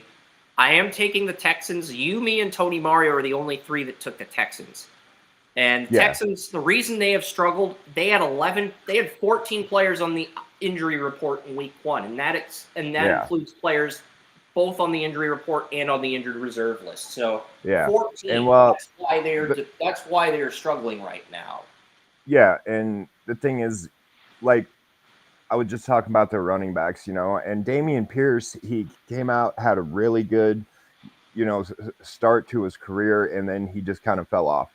I think there's a few issues with the Texans. One, Joey brought it up a few weeks ago. There were some chemistry issues on the offensive line. I definitely, because they started Cam Robinson at left tackle in week 1, and then this week they moved Ursary to left tackle against the Buccaneers. And I think Ursary will do better long-term than Cam Robinson, but it's going to take him some time to get settled in. And it feels, maybe it's just me, Will, but it feels like the Texans are dependent on their wide receivers and their running game. I feel like they're minimizing the tight ends. And this is a team that's not 3 deep at tight end. They are 5 deep at tight end, my friend. Dalton Schultz, Cade Stover is your backup. Brevin Jordan's your third stringer. And then you have 2 more guys in the practice squad, and Harrison Bryant and Luke Lakey, your 7th-round pick out of Iowa. That is the thing, too, is I never cared for Schultz, but and all 5 of your tight ends would be starting over Brenton Strange in Jacksonville. All 5 of your tight ends. That's how good your tight end room is, and you're minimizing them. Instead of deploying, if you have that many good tight ends, you should be deploying 2 tight end sets on every play. Yes, you should. And with who they have, Harrison Bryant showed who he was. Cade Stover is a player that I absolutely love. They call him You can Farm keep Gronk Bryant on the because he practice grew up squad, but at least in move Ohio. Lakey up to fourth string and see what you can And do. Luke Lachey at Iowa, he's one of those Iowa Yeah. And tight I get ends it. that Brevin is just Jordan's an great. IR. But you Yeah, have Bryant and Lakey on your practice squad. Bring one of them up to replace Jordan while he's on IR. Don't just yeah, go into the game with two tight ends and minimize those two tight end sets entirely. That is a yeah, losing. but Brevin Jordan is The Jaguars mediocre. may surprise you. It's the running game. That's what I was thinking. That was my hypothesis. Joey's going to pick the Jaguars to win because of the running game, but I didn't want to say anything. I wanted to let you break everything down. If you look at the trade that brought Travis Hunter to the Jaguars, the Browns have won that trade through 2 games. It's not even close. Travis Hunter has not been a difference maker. He's not been making plays. You want to know what's interesting? 5 teams in this draft got the number 1 player on their board. The Titans got their number 1 player, Cam Ward. The Jags got their number 1 player, Travis Hunter. The Giants had Abdul Carter graded slightly higher than Hunter. The Patriots had Will Campbell at 1 on their board after he knocked Vrabel on his ass. And the Chiefs had Josh Simmons at 1 on their board in December. But they kept everything in-house until he fell in their lap. And they even traded down with the Eagles and still got their number 1 player at 32. Well, from what I understand, Graham was the number 1 player in the draft. So that's 6 teams. I mean, so I remember in the 2022 MLB draft, every team in the top 5 got the number 1 player on their board. That's exactly what happened in the 2025 NFL draft as well. So here's the thing. And the Chiefs too. So Chiefs. Which team has had the 2 games the lowest return on investment? It's Jaguars. Easily. So guess what? What is the one team that got a low-round running back, and that low-round running back has just been rocking shit out? The Jaguars. So I'm looking at the Titans run defense. I do not like Tootin. I love ETN. I do not like Tootin. But Tootin's now the number 2 guy because they traded Bigsby to Howie Roseman. Right now, Tootin's so well that he's Tootin right for defensive line.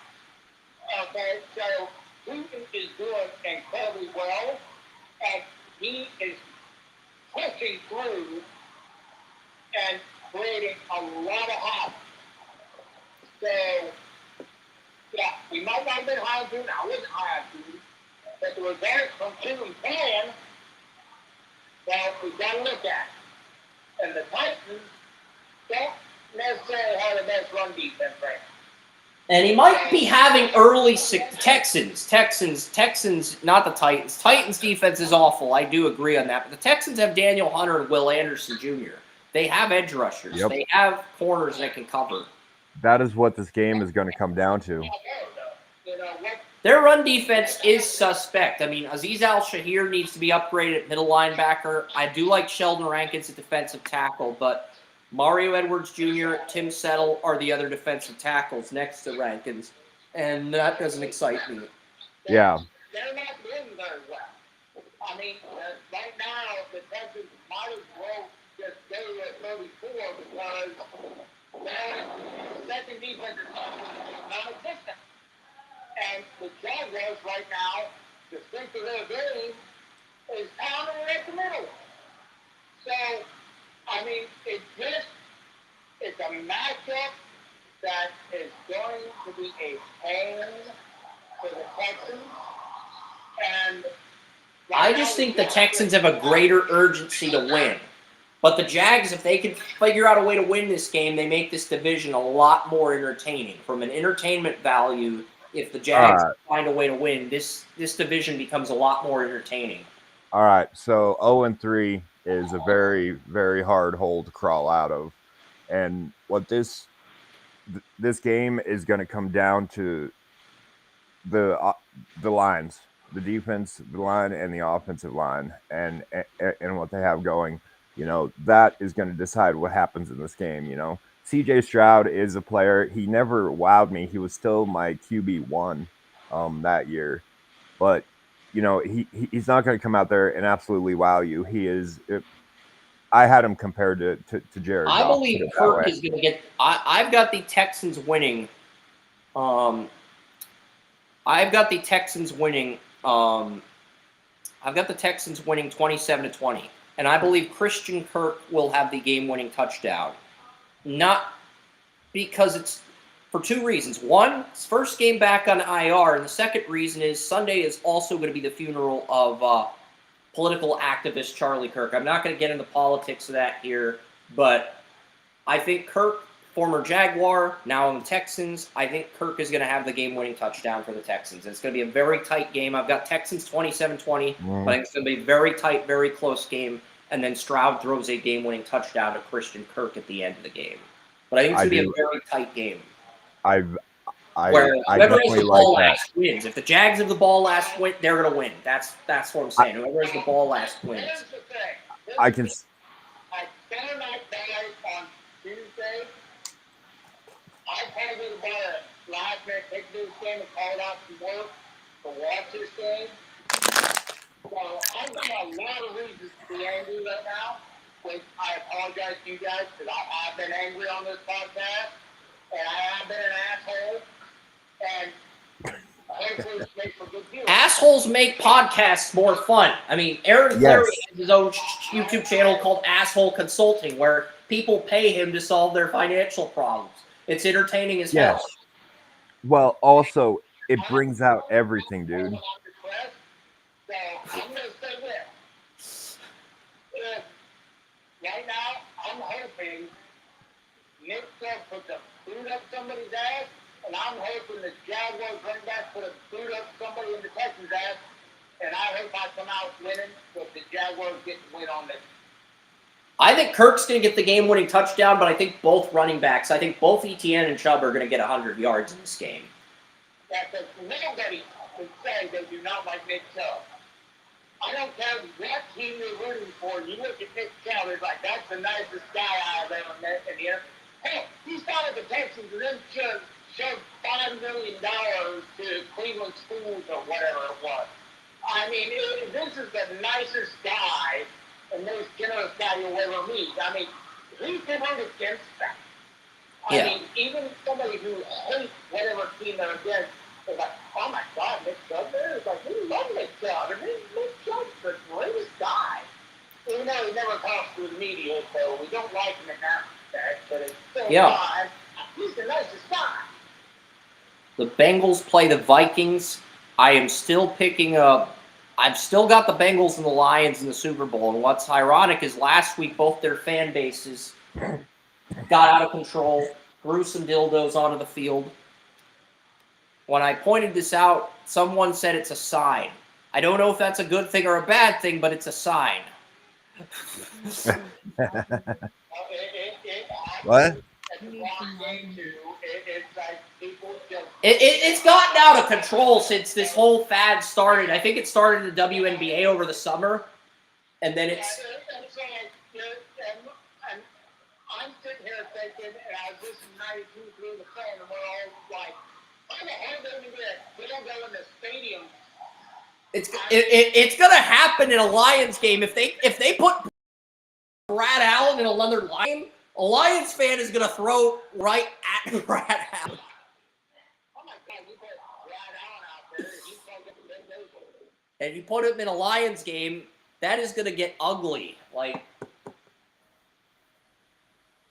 It is going to get ugly. Bengals, Vikings. Bengals don't have Burrow, but the Vikings are in worse shape. Darsaw's a game-time decision. Ryan Kelly's already been ruled out. Carson Wentz is starting against Jake Browning. And frankly, I have more confidence in Browning than Wentz at this stage in their careers. And Cam Taylor-Britt's going to be out for the Bengals, too. So the Bengals aren't going to have their number one corner. I think both Chase and Jefferson are going to feast. And I like the Bengals over the Vikings to get to 3-0. And the Bengals, I'm going 30-21 Bengals. William took the Bengals. Joey took the Bengals. Tony Murray took the Bengals. Oren, Kerm, Weston, Daniel took the Vikings. And this is a split decision game. 5 people taking one, team 4 taking the other. Aaron Jones is injured too. That's the other thing, Joey. Aaron Jones is out. Man. He's out. Ryan Kelly's out. I just traded Jordan Mason in that one league too.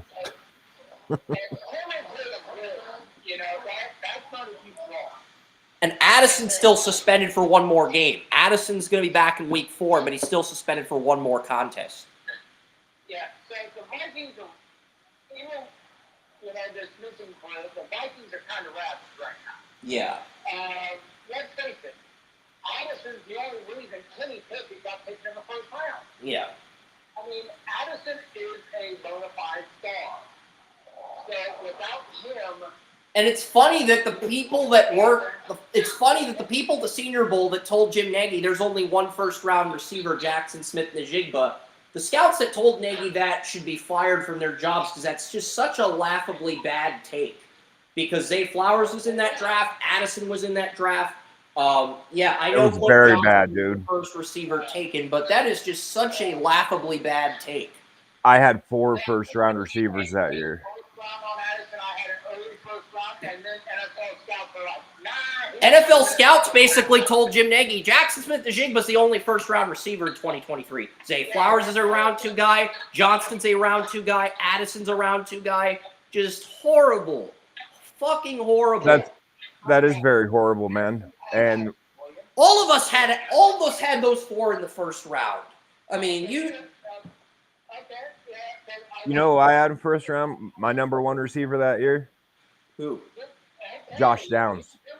Josh Downs was your number 1 receiver that year. He went in the second round because the value of those other receivers kept getting pushed down. But that's just such a bad take. I know these are professional NFL scouts, and I know you value their opinions more than the mock drafts and the mainstream media, but it's like, shit. You had Flowers, you had Addison, you had Johnson, you had all these receivers to choose from, and your take is that Jackson Smith-Njigba is the only top 20 receiver, the only first-round talent, and then everyone else is second-round talent. At this point, scouting has been so bad over the last years in the NFL. I value the tape I watch because that's what I'm saying. That's where I've been at for 3 years. I value what I see on tape more than what anyone else in the scouting industry tells me. Yeah, I don't care what they say. You know, I value the tape. Exactly. You know, my is a good one.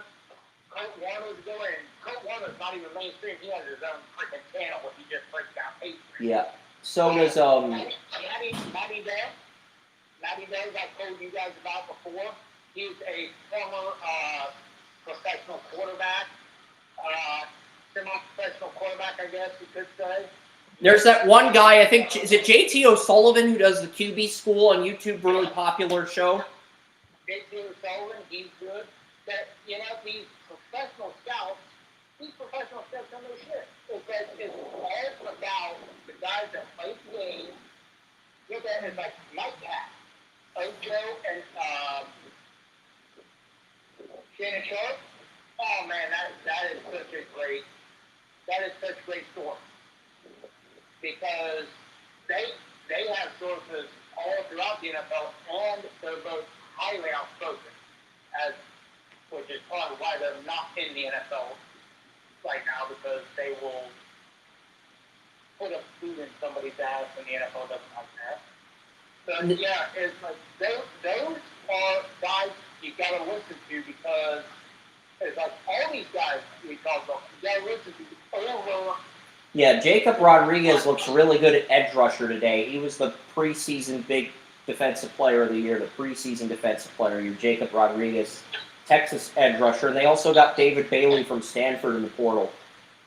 Yeah, Texas Tech still leads 7-0. Steelers, Patriots. Frankly, Steelers are favored in this game, but they're underdogs in Minnesota. I've already got the first 3 games for week 4 coded on the site. But the Steelers are 1.5-point underdogs against Minnesota, and they are 1.5-point favorites versus New England. there is absolutely no reason that they should be favored over New England. They They should really not have. be favored over New England. Drake They May has have. been out of his mind the first 2 weeks. Will Campbell's been Yes. amazing at left tackle, and Harold Landry's in the top 5 in sacks. Also, Christian Gonzalez has practiced this week. He might be back tomorrow. And I've got the Patriots winning by double digits. I've got New England beating Pittsburgh 27-14 by 13 points. I'm not sure how that. So Pittsburgh's underdogs against Carson Wentz in Dublin, Ireland, but Pittsburgh is favored over Drake May in New England. I don't understand what the hell. I'm just like, how does that make sense? How did the sports books come to this conclusion? Can you get Bill Nye the Science Guy or some insider to explain this to me step by step? I'll follow Neil deGrasse Tyson on Twitter. I'll send him a tweet, and we'll try to figure this out. Because Patriots should not be 1.5-point underdogs. Highsmith's out. Joey Porter Jr. is also out. So Steelers don't have any cornerback depth this year because their only other good corner outside of Porter Jr. and the 2 starters, Slay and Ramsey, is Corey Trice. Trice is still on IR, so there's a weakness at nickel corner waiting to be exploited. They do have Chuck Clark starting in relief of Deshaun Elliott at strong safety. I do think they have the safeties to limit our tight ends, but I think Drake May... Nick Herbig's going to be starting in relief of Highsmith, and Jack Sawyer's going to be in that situational edge rusher role that Herbig's usually in. So, and Watt hasn't done shit the first 2 weeks of the season also. So I think we're going to start looking at, because it's kind of like the Michigan receivers. Well, guess what? The Ohio State running backs are both full speed this week, and they're looking. And this is the thing: the Steelers have gave up 100 yards rushing to both Breece Hall and Kenneth Walker Jr. So I don't care if it's Ramondre Stevenson or Trevian Henderson. I think one of them is going to break 100 yards this week. That's the other thing I'm looking at. Here's the thing: Henderson is always going to be compared right there with the Browns running back. But he's not a starter. The Patriots have 4 rookies that are starting. One's a kicker, Andres Borregales. One's the left tackle. One is the strong safety, Craig Woodson, and the other rookie starter is the left guard, Jared Wilson. So the Patriots have 4 rookies starting. We should be talking about those guys. Yet Joey wants to talk about Henderson because he went to Ohio State like the Browns running back. Oh, I love Henderson. I drafted him in two rookie drafts.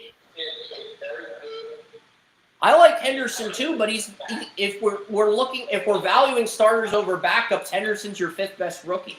Yeah, and that's the point. Is they haven't put him there. You know, they still have that Ramondre Stevenson thing, and Ramondre Stevenson is slow as Cam Scatabo on the field, and it's like, you know, he's never done anything. Like Henderson as a prospect coming out of Oklahoma, but he surprised me. So I think either Henderson or Stevenson's going to get 100 yards in this game because Pittsburgh's run defense gave up 100 yards to 2 running backs. When's the last time that's happened? The Steelers gave up back-to-back 100. Steelers for years have been known for their run defense. I think what the Patriots are doing.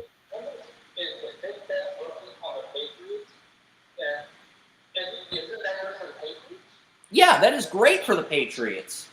I mean, the Patriots are favored in Week 4 against Carolina, so there's no pressure on them. Even if they lose a close game, there's no pressure on them. They're going to be 2-2. There's a lot more pressure on the Steelers, I would argue, because if they lose this game, they're 1-2, and actually, both teams are probably going to win in Week 4, but whoever wins will be 3-1 versus 2-2, and it's much better to be 3-1. Well, all right. Season.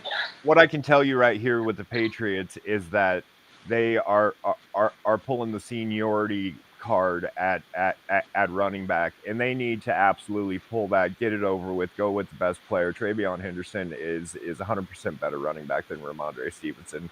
It's just the point that they're playing that seniority, whatever, that he's still there. You know, he shouldn't even really be on that team anymore. You know, he, like I said, he hasn't done anything. He hasn't I and don't think Henderson they is can lock him absolutely out until capable. 2026 or 2027. I'll look at Ramondre Stevenson's contract Yeah. really quickly here.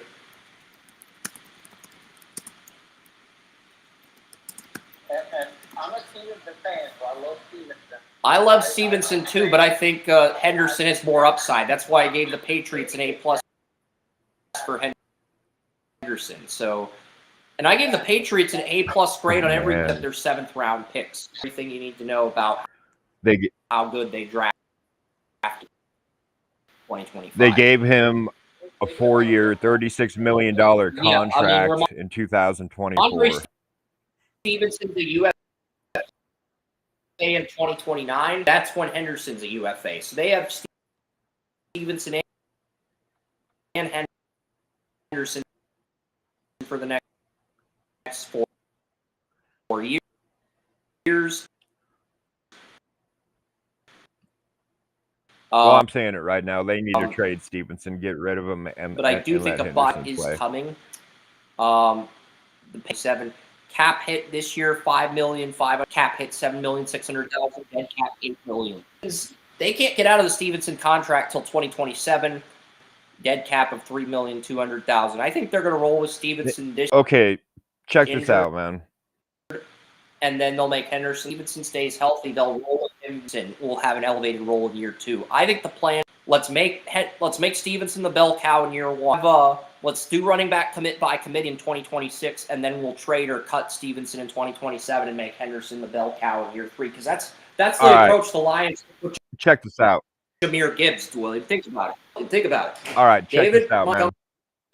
Montgomery was the bell cow for 2 years, and then Gibbs became the bell cow. But for the first 2 years, Montgomery was the bell cow.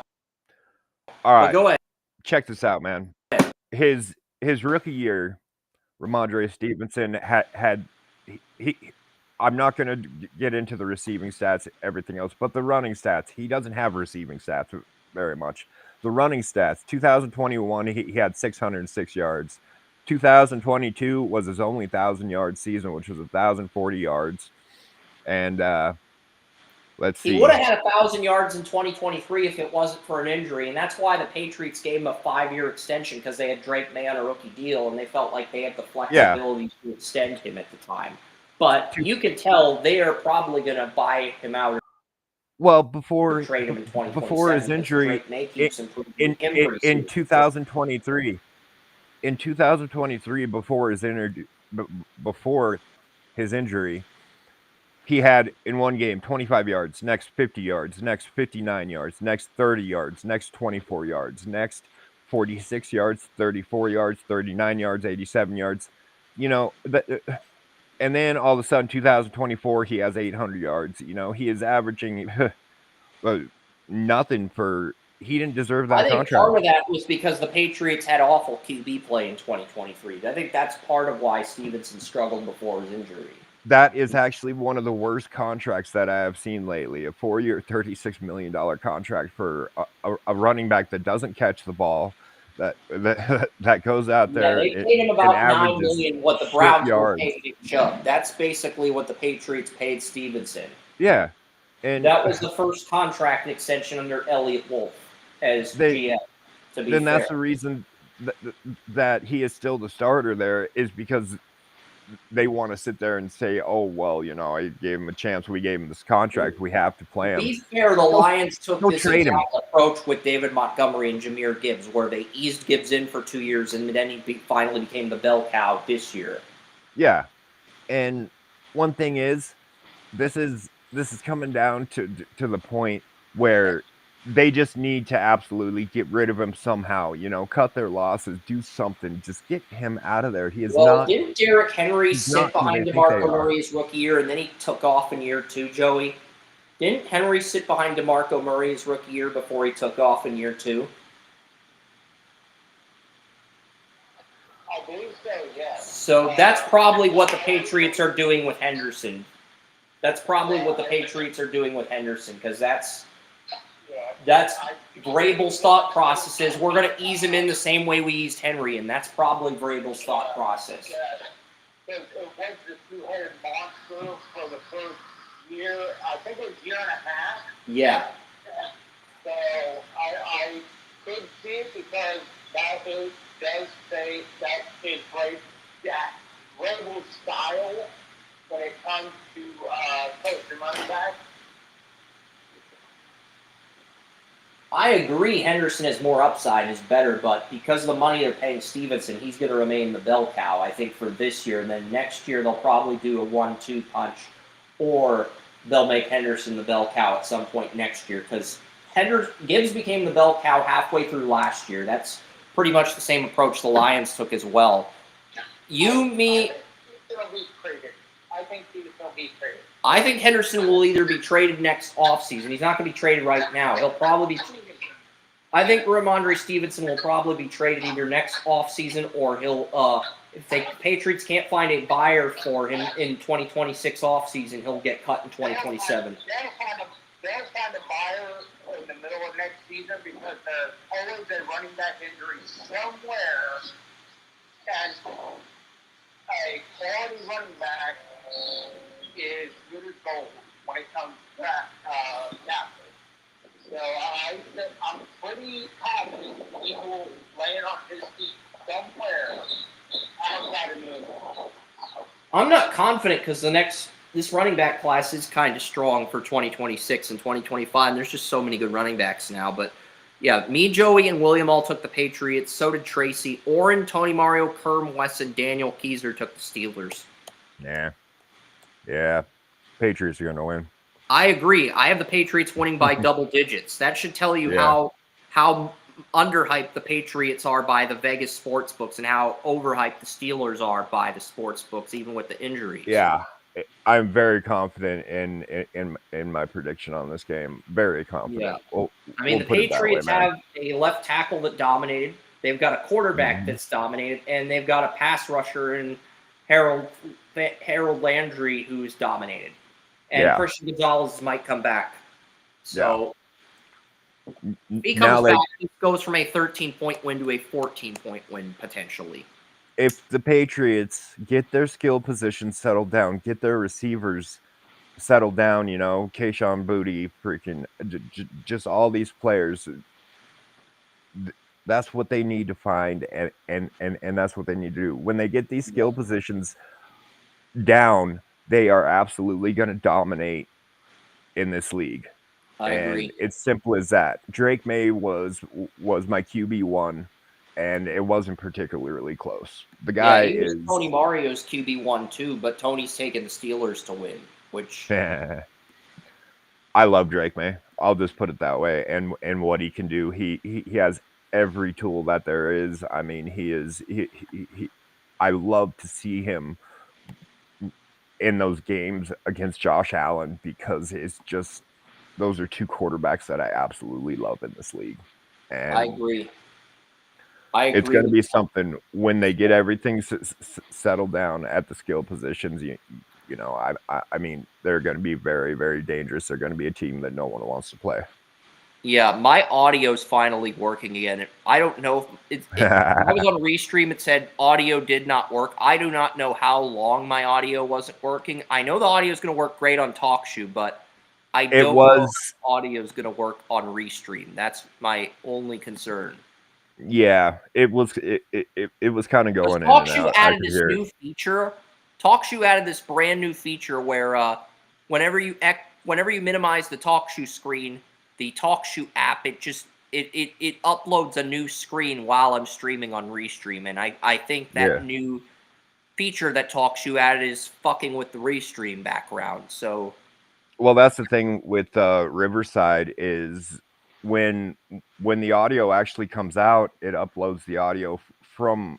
All right, I can hear my audio on both TalkShoe and Restream, William. So I think we're good in that respect. So the Eagles play the Rams. I believe the Eagles are going to win this game, but it's interesting because the Rams are Rams Dotson and Avila both suffered ankle injuries. They were both questionable entering week 2. I think the Rams are a good team, but the problem is they benched Darius Williams, Jake Ellenbogen, who has great Rams content. Talked about the Rams benching Darius Williams in week 1, and Ahkello Witherspoon's supposed to be their number 1 corner now. He got injured in week 2. So I just think the Rams, and Tony Mario, he has the Rams winning the division but losing the wild card round due to their issues at corner. I don't think the Rams have issues at corner, but at the same token, I can understand his thought process as well. And, you know, I've got the Eagles winning by a touchdown, 27-20. Everyone's taking the Eagles except for William. He's taking the Rams. So how do the Rams stop the Eagles?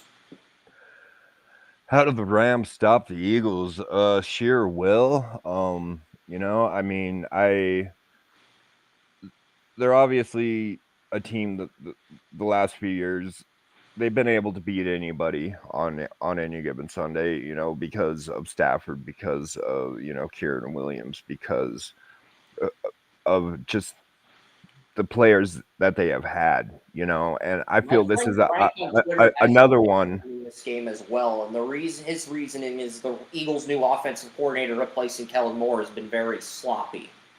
And while the defense is held up, I do kind of agree with that to a point. On paper, the Eagles have one of the more complete teams on both sides of the ball, but yeah, the new offensive coordinator has been sloppy. I do agree with that take. Yeah, and Jalen Hurts has been pulling some one read kind of stuff, and I've got a feeling just not Joey playing up to what he the is. Eagles for the first time next week when they travel to Tampa Bay and play the Buccaneers, because that could be a 3-0 versus 3-0 game in week 4. Very spicy week 4 game with possible home field implications on the line. Yeah. Maybe because, let's face it, who here in the NFL has faced more last-second or last-minute situations that come out on top of the last 2 years to make Mayfield? The Bucs can keep it close. I mean, did I vote against the Bucs? Yeah, the week 4 poll question, the options are Trey McBride, 0 votes, TJ Watt, 0 votes, Drake May, 0 votes, Baker Mayfield against the Eagles, 2 votes, Patrick Mahomes against the Ravens, 1 vote. So I initially had, because when I was coding and pulling my all-nighter last night, I was originally going to go through each of the games, each of the point spreads, and then Brad voted for Mayfield before I finished the running back rankings, and because he did that, we were in a deadlock tie, and then Will Schuster voted for Baker as well, and Tracy and Joey haven't even voted yet, so that means Baker's probably going to win that poll question, and we're going to get Baker. We're going to go from Jalen Hurts to Mahomes to Josh Allen. I didn't do a poll question week 2 because the Eagles played the Chiefs in week 2, and we figured, you know, we'll put Mahomes in the cover for that game because it's a Super Bowl rematch. But a lot of people in scouting college football, not going to name names, they're tired of Mahomes. They want to see other players on the site besides Mahomes. Here's the thing, Chris. Mahomes hasn't played that great this year. He's been good, but he hasn't been great. He was good in week 1 against the Chargers. He was against the Eagles. And here's the thing. The Ravens did not beat the Browns because of Lamar Jackson. They beat the Browns because of freaking Flowers. Every time I turn around, the Browns defense would have a stop, and Flowers would keep it driving the line and led to a touchdown. Lions here, Flowers putting on a different, flying into the area and catching a ball that was pretty much on the ground because Jackson was throwing it away. Flowers here, Flowers there, Flowers, Flowers. I think Flowers cemented himself as... You're acting like Zay Flowers was the player of the game, but it was Roquan. Roquan had 15 tackles, and he had the fumble recovery for the touchdown. The offensive player of the game was Flowers. But best overall player of the game was Roquan. Roquan had 15 tackles and the fumble recovery for a touchdown, and he won Defensive Player of the Week, NFL Defensive Player of the Week. Roquan's the easy one because Roquan's probably the best middle linebacker in the game today. That's true. That's easy. It's one of the reasons why Jay Jenkins is going to have a much easier game this week because he's not going to have to run into freaking Roquan Smith every time. He's playing Edgerrin Cooper and Tyron Hopper and Isaiah McDuffie and guys like that. That's much... I think he can get 75 yards. I don't think he can get 100, but I think he can get 75. That sounds about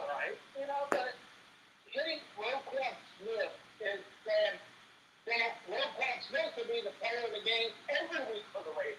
If you really want to be crucial about it.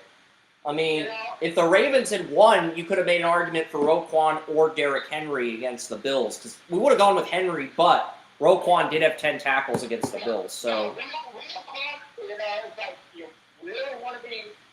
well, if a receiver doesn't get 100 yards, if a running back doesn't get 100 yards, if a quarterback doesn't get 300 yards, we look to a defensive player that had 10 big plays. And big plays, I count anything from tackles to deflections to interceptions to sacks to QB hurries as big plays. 10 big plays is my minimum requirement for a defenseman.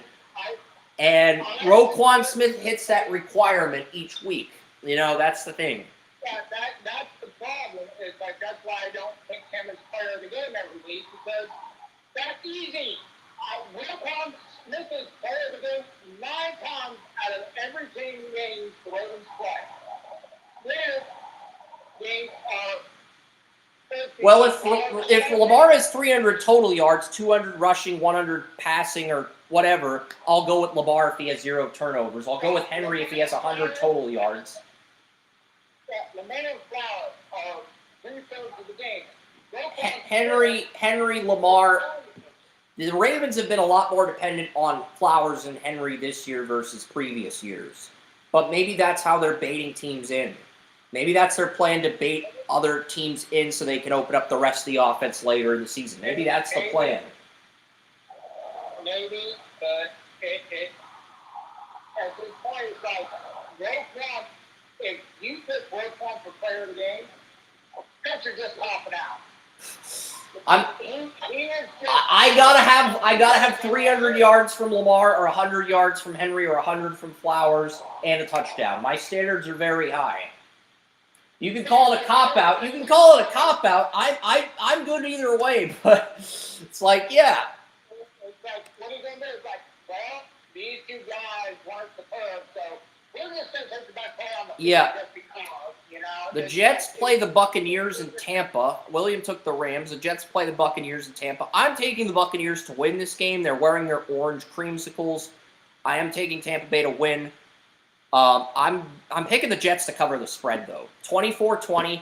Jets keep this close. The Jets have some great edge rushers, Jermaine Johnson, Will McDonald. The Buccaneers have tackles in, and I think the Jets get some pressure on Baker. Fields doesn't do enough to win, but he does enough for the Jets to cover the spread. And a lot of people, 74% of the public's betting on Tampa Bay to cover the spread. So Buccaneers are our second lock outside of the Bills, but I think the Jets cover the spread. You like creamsicle?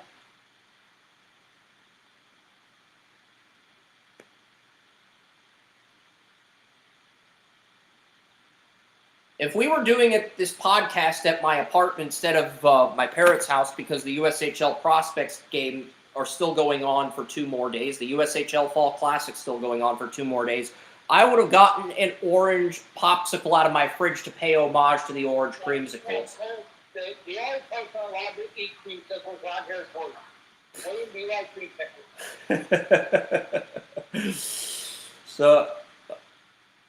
So I have to relinquish all of my orange popsicles to William. I have to relinquish ownership of all my orange popsicles to William. I will pass it in the mail tomorrow. Okay. Just clarifying here, not arguing with your thought process. I'm just clarifying things. I do apologize to William because Chris is going to send these dirty pet notes by the time it gets to your house. William's still here. I just haven't heard from him. And the next game is Titans Colts. I am the only member of draft. My mic was off.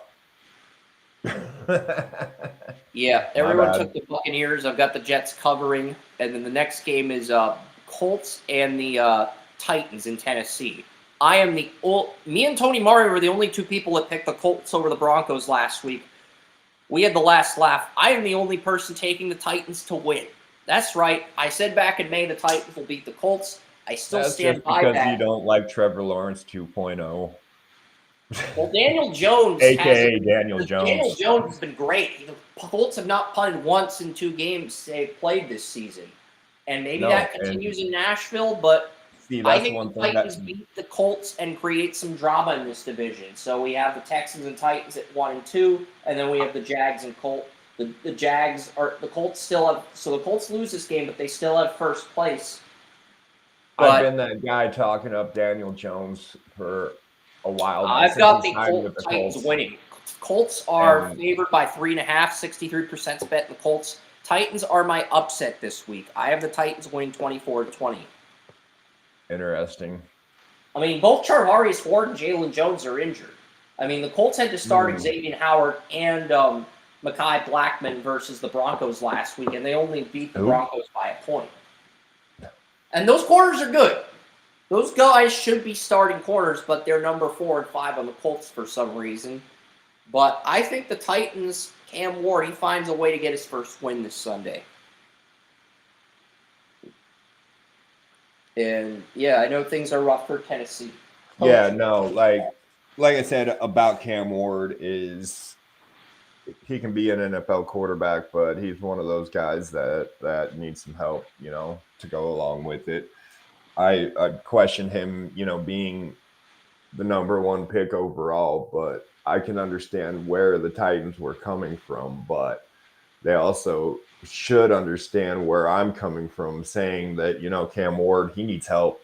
He needs help to do those things. Yeah, they gave Dan Moore Jr. a 5-year, $100 million contract that pays the former Steelers left tackle, who I thought was the worst left tackle in the league, $120 million a year for the next 5 years. You can't get out of that deal until 2029 when Cam Ward's rookie deal's about to expire. What was that contract?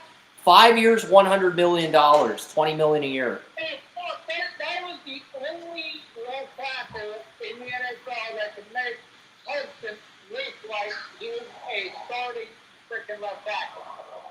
Why the hell they giving him $100 million? Oh, and to make matters worse, their right tackle, J.C. Latham, he got injured in week 1. He was out in week 2. He's going to be out in week 3. So their entire offensive line is going to look like a bunch of freaking... The interior is good. You got Skoronski at left guard, you got Lloyd Cushenberry at center, and you got Zeitler at right guard. The interior is good, but the tackles are woefully bad. Zeitler's 150 years old. I mean, Zeitler is one hit away from breaking every bone in his body. I mean, he may hold up every now and then, but you hit him hard one attempt, both legs are going to snap. You got total tendon in his knee, his back's going to snap in half. I mean, Zeitler's old. I mean, Zeitler's like, there right now.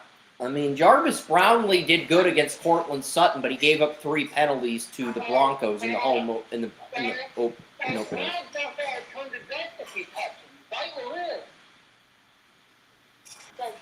What is Is Kevin Zeitler going to disappear like one of the ghosts in the Brendan Fraser movie, The Mummy, the moment he gets pushed back by DeForest Buckner? Is that what you're implying? Yeah, you're going to touch him and he's just going to turn his back. The only thing you're going to put on the ground is just letting football here. I mean, there's nothing left. I mean, it was the Rams right down in 2000. I mean, he's still here. He was 2016. He was drafted by the Bengals in 2012, and then he joined the Browns in 2015 or 16. You don't even know how old he is. It's like, does this guy help me get the table together at the Last Supper? I mean, both of his skills, but at the same time, man, he's spinning the spotlight. It's like, fucking like, there he goes. There he goes. Why there? Yep, the next game, final early game, Raiders and Commanders. Jaden Daniels has been ruled out. Eckler tore his Achilles against the Packers. Williams the only person that took the Raiders. Everyone else took the Commanders. Everyone else is saying Marcus Mariota can do enough to beat the Raiders. He didn't beat the Panthers last year, but they were starting Andy Dalton. Yeah. Yeah. I just heard this morning. So, is Jane Daniels not playing? Jane Daniels is out, and so is Eckler. Eckler and Jane Daniels are out, and John B. I'm going to flip my pick then, because that's no too deep for my picking, because I didn't hear, I heard Eckler. Yeah, Wes was considering picking the Raiders when he heard Jane Daniels might be out on Tuesday, but he chose to stick with the Commanders after careful deliberation. Yeah, I flipped the Raiders. I was waiting for someone else to flip to the Raiders. It has not happened yet. I'm surprised nobody else flipped to the Raiders. I'm surprised Oren hasn't flipped to the Raiders. I'm surprised Kerm hasn't flipped to the Raiders. I'm guessing they would flip if I reached out to them and texted them.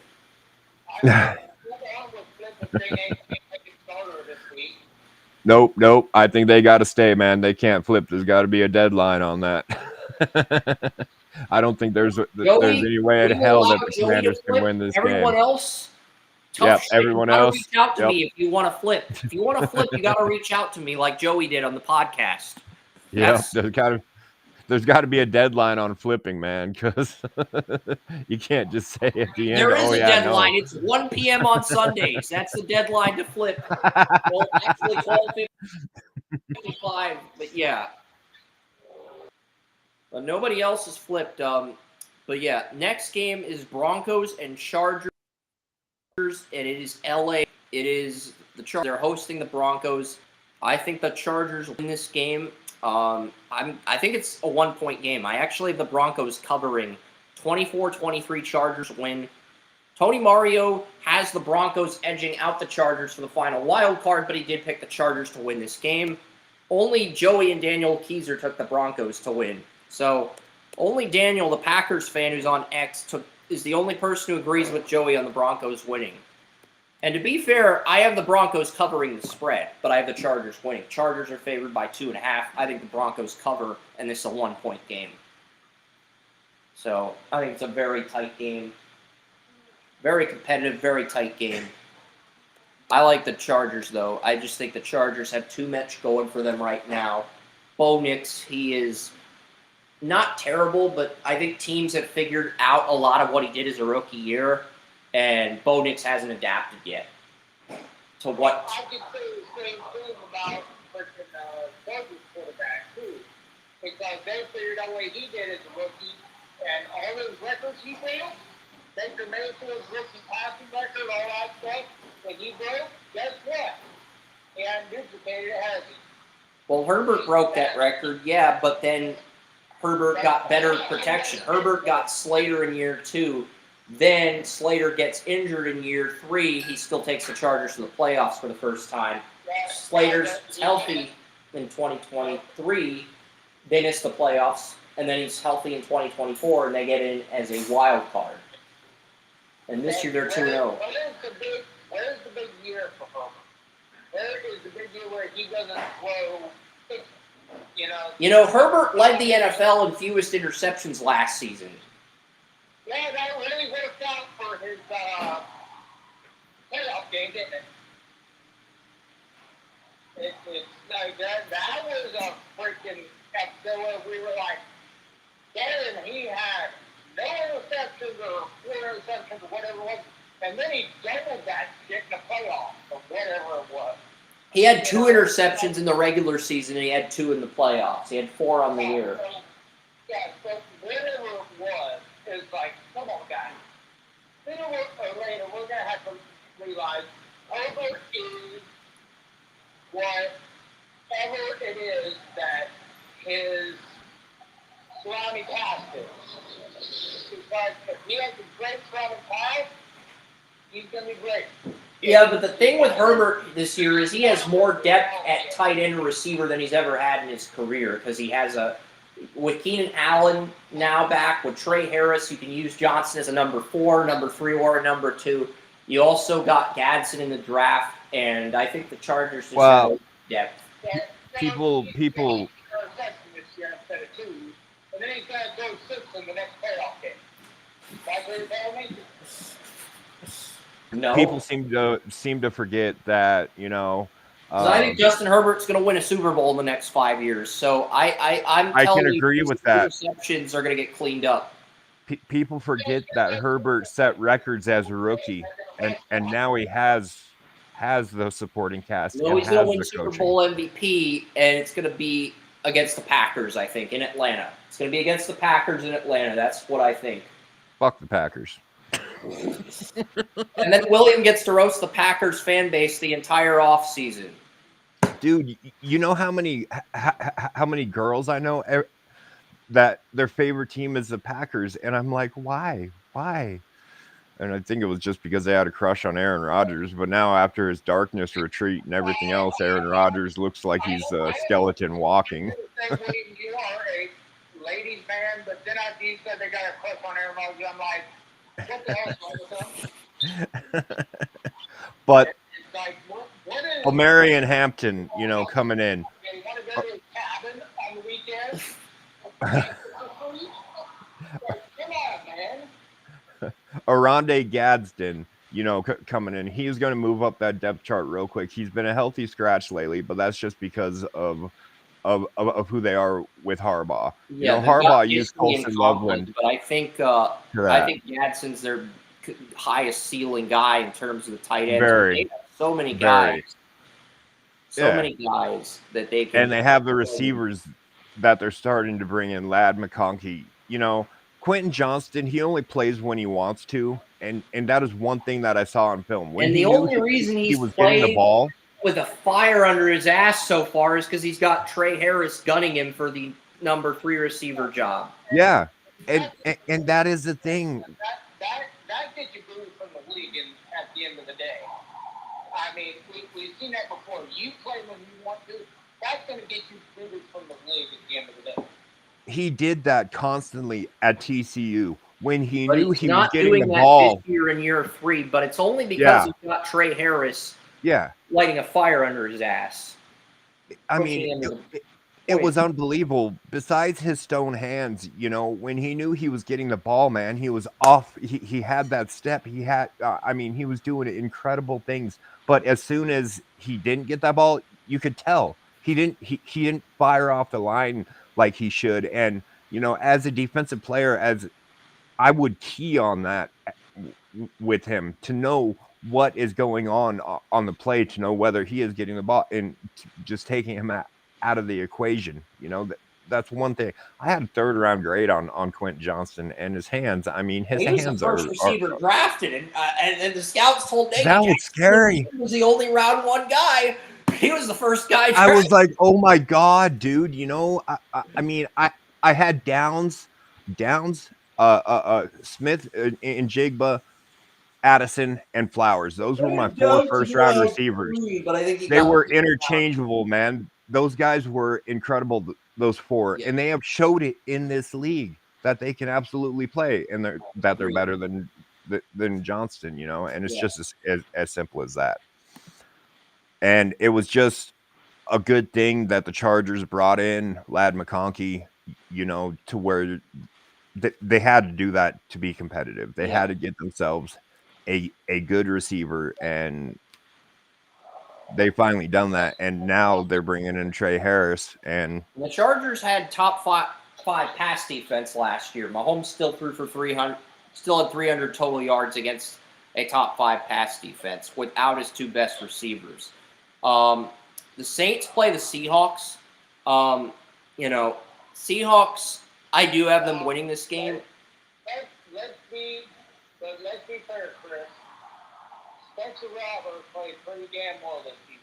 He has. He is. I had an 87 for potential on him out of 99, which is the same grade I gave Jalen Hurts. I mean, he's played well. High-end starter, not a Pro Bowl QB, but a high-end starter. And I said it when he was drafted.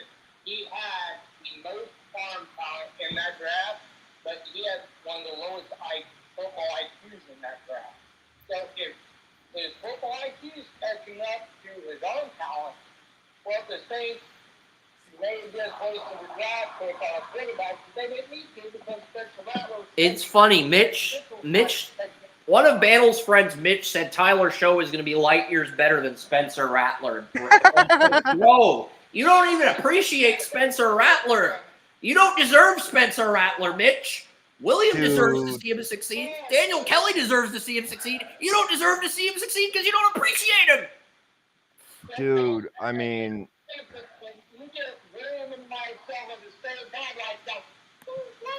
yeah, I'm about as pissed as John Taffer on Bar Rescue. I've got a friend who's a Saints fan, and he doesn't even appreciate Rattler. He's not turning the ball over.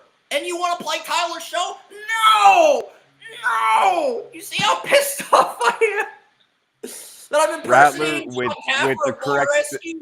I should not be impersonating him. Dude, I love what they've done, you know. Rashid Shaheed, I mean, that guy, he's got that downs kind of get off, and I mean, it's just incredibly fast. And I've actually traded for him in 2 of my fantasy leagues now because of that. And he showed it. You know, I believe he had 11 points and then 12 points, and coming out and being that weapon for Rattler. You know, Rattler didn't really have a whole lot at South Carolina, but he still came out, and I mean, just watching him, he was trying too hard. Getting those players around him. I mean, he is a great. Week 2, and the Seahawks still found a way to win.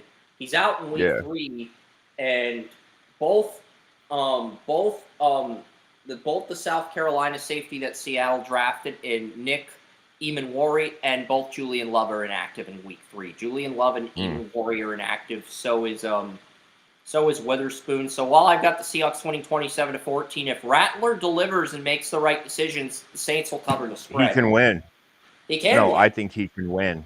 He can definitely win. And I'll just say that right now. And all of us think the Seahawks. This was the hardest game. This was the hardest game that I had to pick, you know, because you guys know how I feel about Rattler. You've already said it right there. Absolutely. And, you know, showing those players.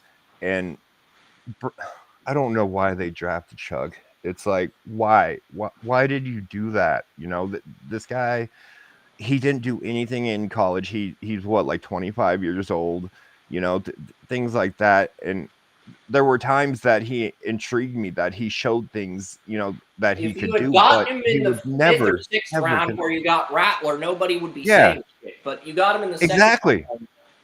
Exactly. And that's what I talk about, these players being drafted where they should, you know, and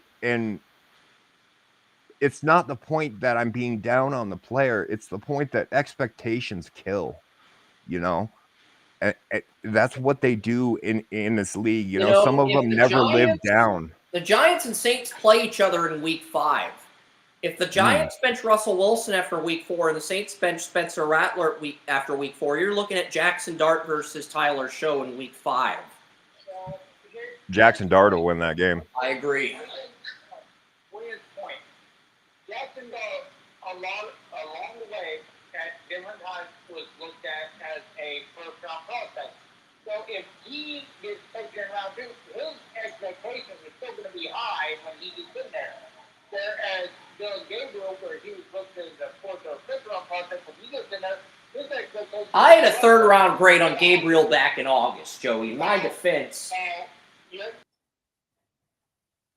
defense, yes. So, but had him in the 93 range. So, in my defense, but I'm trying to make a point here. But Gabriel's expectations are going to be lower than Dylan, because Gabriel can throw 3 interceptions and 5 touchdowns, have an under 3-to-1 interception ratio. Touchdown interception ratio, or they're going to expect him to have a 2 to 3-to-1 touchdown interception ratio and a higher completion percentage because he was expected to go in round 1, but he went in round 2. There have been some woefully bad 2nd-round draft picks, Joey. Woefully bad. There have been some woefully bad 2nd-round draft picks at quarterback over the years. 2 of those woefully bad picks are 3 of those woefully bad picks are Brody Croyle, Tavares Jackson, and Charlie Fry.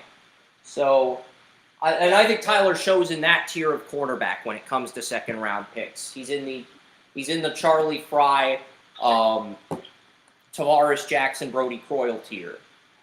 Charlie Whitehurst tier, that tier of quarterback. But to Williams' point, the expectations are going to be different because they're going to say Dylan Gabriel had 5 touchdowns, 3 interceptions for 63%, and he did great. Where, you know, you have Jackson Dillon, who's like, he threw for 15 touchdowns and 10 interceptions, but only threw 60%. Well, he may have had better pace, but at the same time, they're going to say, well, he didn't meet expectations. So the expectations are different. I don't think either Tyler Show or Jackson Dart is going to meet expectations because I had Dart locked in the 3rd round throughout the entire draft process. Maybe not. And that's where he should have been drafted. And the Paul Williams case on expectations. Yeah, that's fair. Everyone took Seattle. I do think Seattle covers, but they do have some injuries in the secondary, and if Rattler delivers, not only can the Saints cover the spread, they could potentially steal this game. The Cowboys, they play the Bears. I'm taking the Bears, but the Bears have a ton of injuries at corner. Jalen Johnson potentially out for the season. Kyler Gordon's still out. Terrell Smith's out for the year. And basically, they don't have their number 1, their number 3, or their number 4 corner. They have Tyreek Stevenson, and Jalen Jones, their number 5 corner, is also out. So basically, Tyreek Stevenson is the only one of their top 5 corners that's active this Sunday. And Stevenson, he was a number 1 corner in college, but he was a number 2 corner in the NFL. Now he's going to have to be a number 1 corner. So, yeah. I am taking the Bears. You know what football players call that? Opportunity.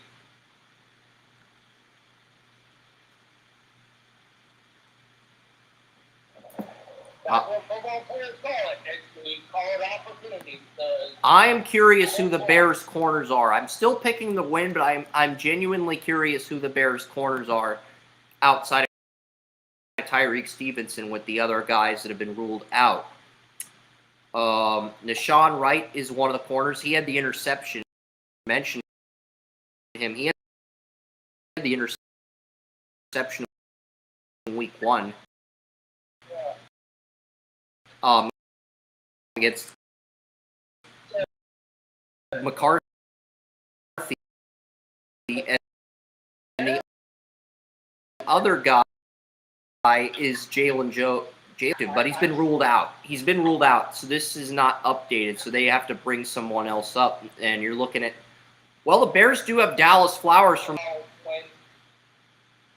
the number 3 guy I gotta wonder about because I'm not exactly sure, but like I said, opportunity to show your first number 1 corner. You got an opportunity to show your number 2 corner, and you got an opportunity to be worthy of a roster spot. So guess what? There's a lot of opportunity right there. Yeah, 4 of your corners are out. It's gonna be tough. I mean, they have Dallas Flowers on their practice squad. I like Dallas Flowers, but at the same time, They need to bring him up or get a free agent. Who's a free agent? And even if they could get a free agent,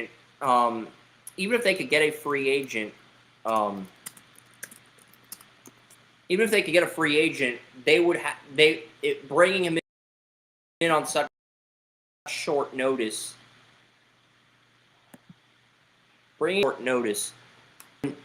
And look, I'm saying if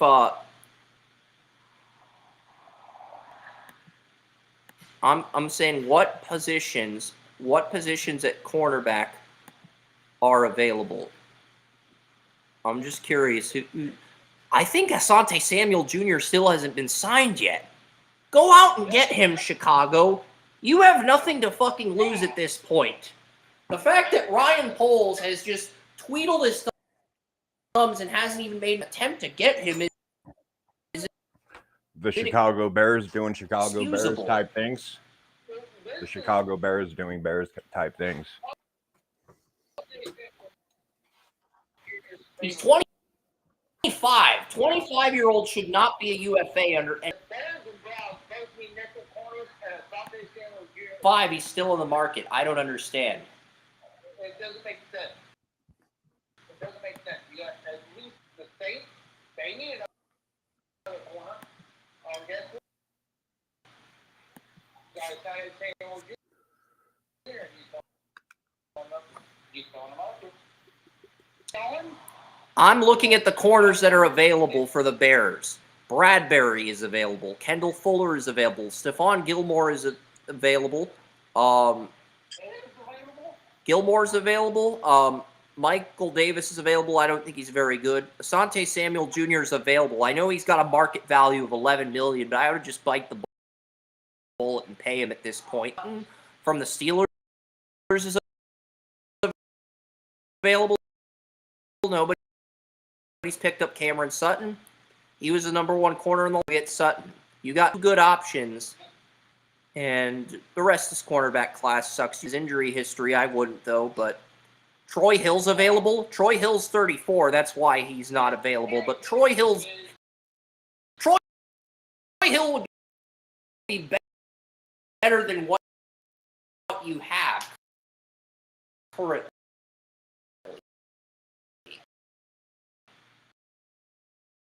So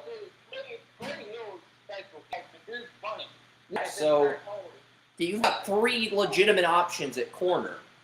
Okay, you got 3 legitimate options in Asante Samuel Jr., Sutton, and it's malpractice. 4 of your 5 corners are out with injuries. If you do not want to promote Dallas Flowers,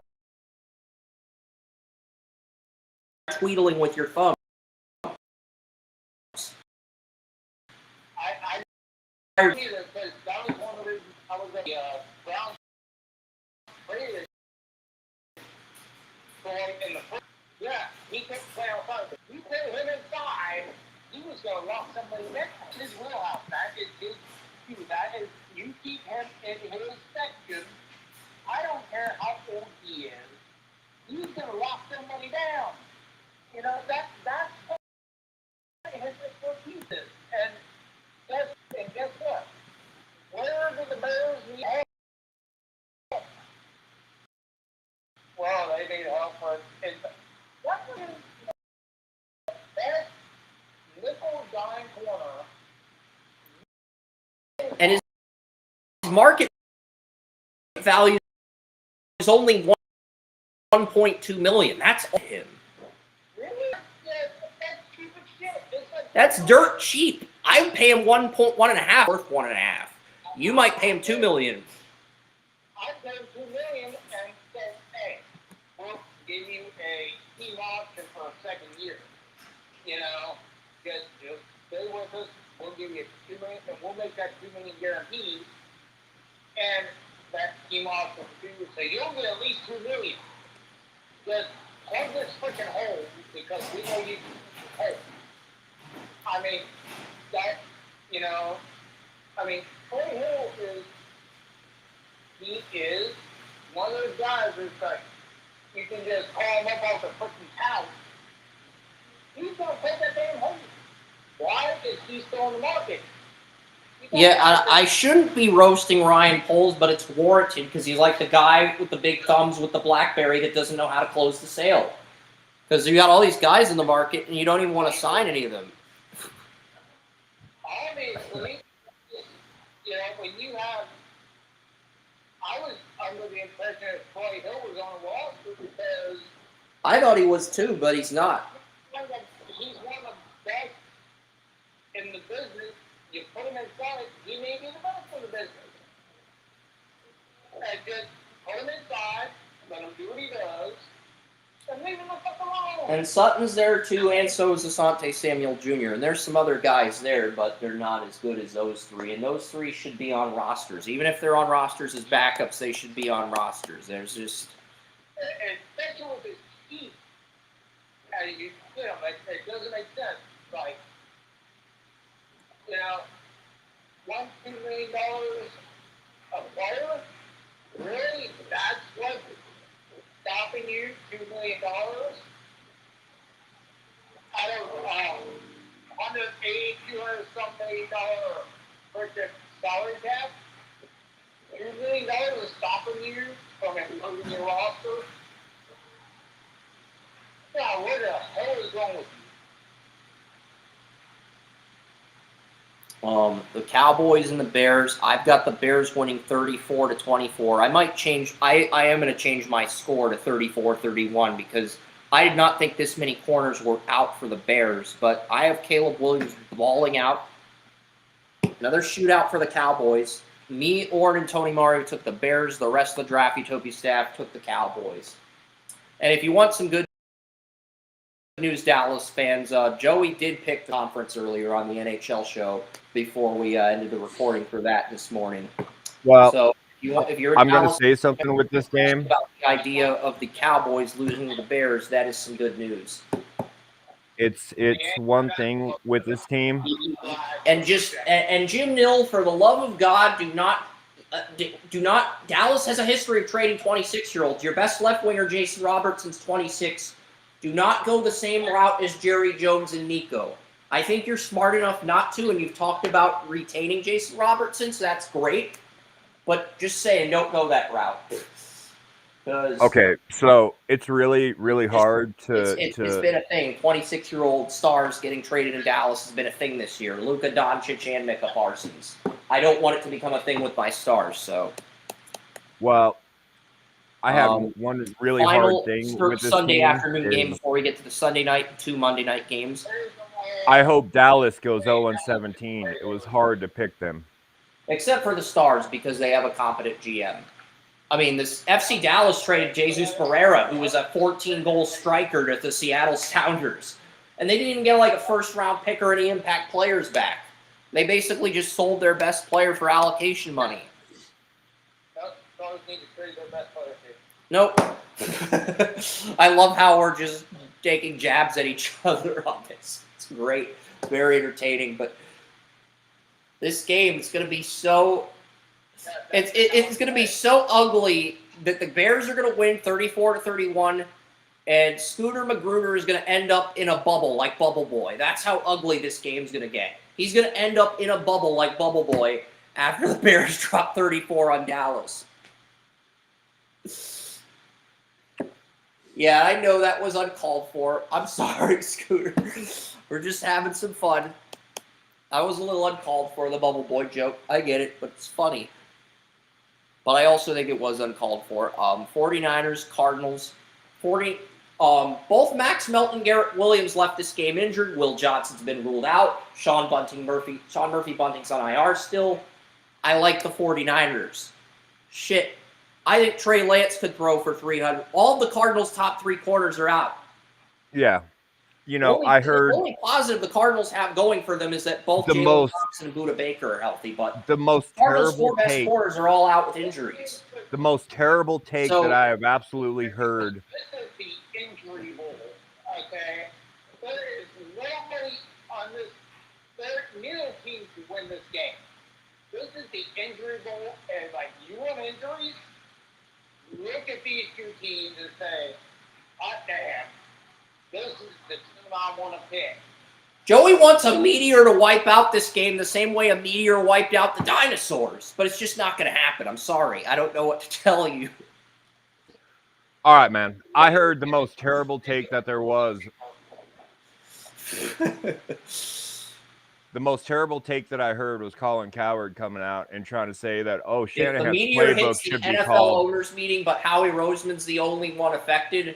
Are you going to look the other way for the meteor? If the meteor only affects Howie Roseman and everyone else, it's unharmed. If it only affects the owners, I will go the other way with the Well, I don't give a shit about any meteor. I took the 49ers 24-23. I've got the Cardinals covering the spread. Orrin and Daniel Keyser picked the Cardinals to win. The rest of our staff is going with San Francisco. Confident that Mac Jones can secure a second victory for Williams 49ers. And what do we got here on Mac Jones. Williams, I am so sorry. You better suffer through Mac Jones. I am so sorry.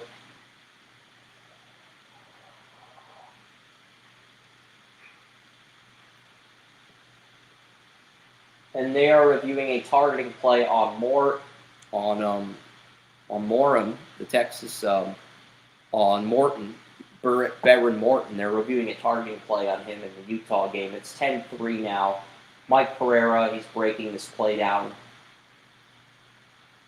All right, so looking at this, I'm looking at 49ers Cardinals. I like the 49ers to win. That pisses me off because you want to put me in for targeting. You want to challenge me for targeting. As a former defense player, like, you want to review that?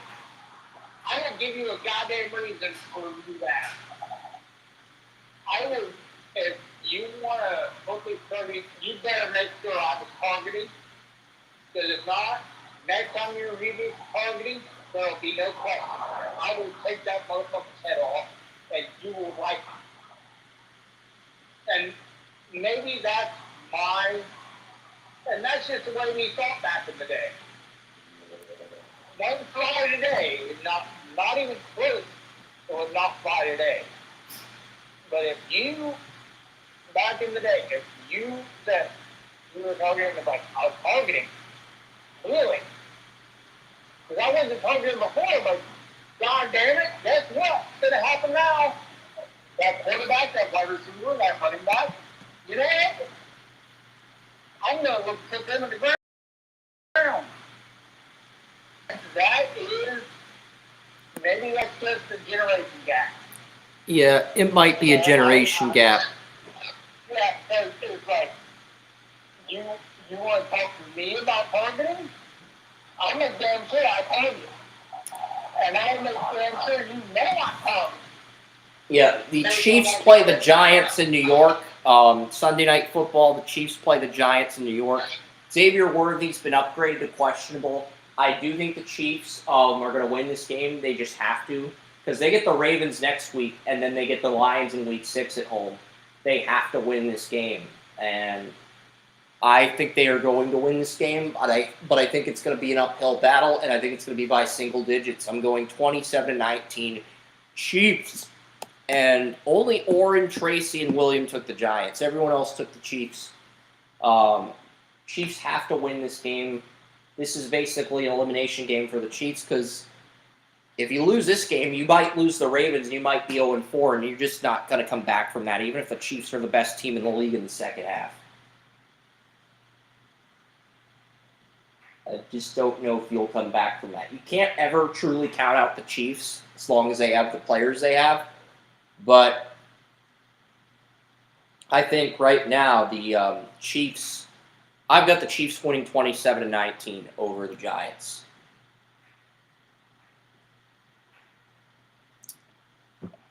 And I think the Chiefs, they're going to find a way to run the ball. Bobby Okereke's done well, but Micah McFadden got injured in Week 1. I think Pacheco is going to have a big game. And the Chiefs have 5-6 different running backs. So they've been trying to run the ball. Like, it's blatantly obvious. I'll go through the Chiefs running backs. They have Pacheco as the starter, Kareem Hunt as the backup, Clyde Edwards-Helaire is third string, Elijah Mitchell is fourth string, Brashard Smith, their 7th round pick out of SMU, is the 5th string running back, and then you have Carson Steele out of UCLA on your practice squad. So it's blatantly obvious you're going to run a 2 running back set with that many running backs. So teams have done a better job preparing for that.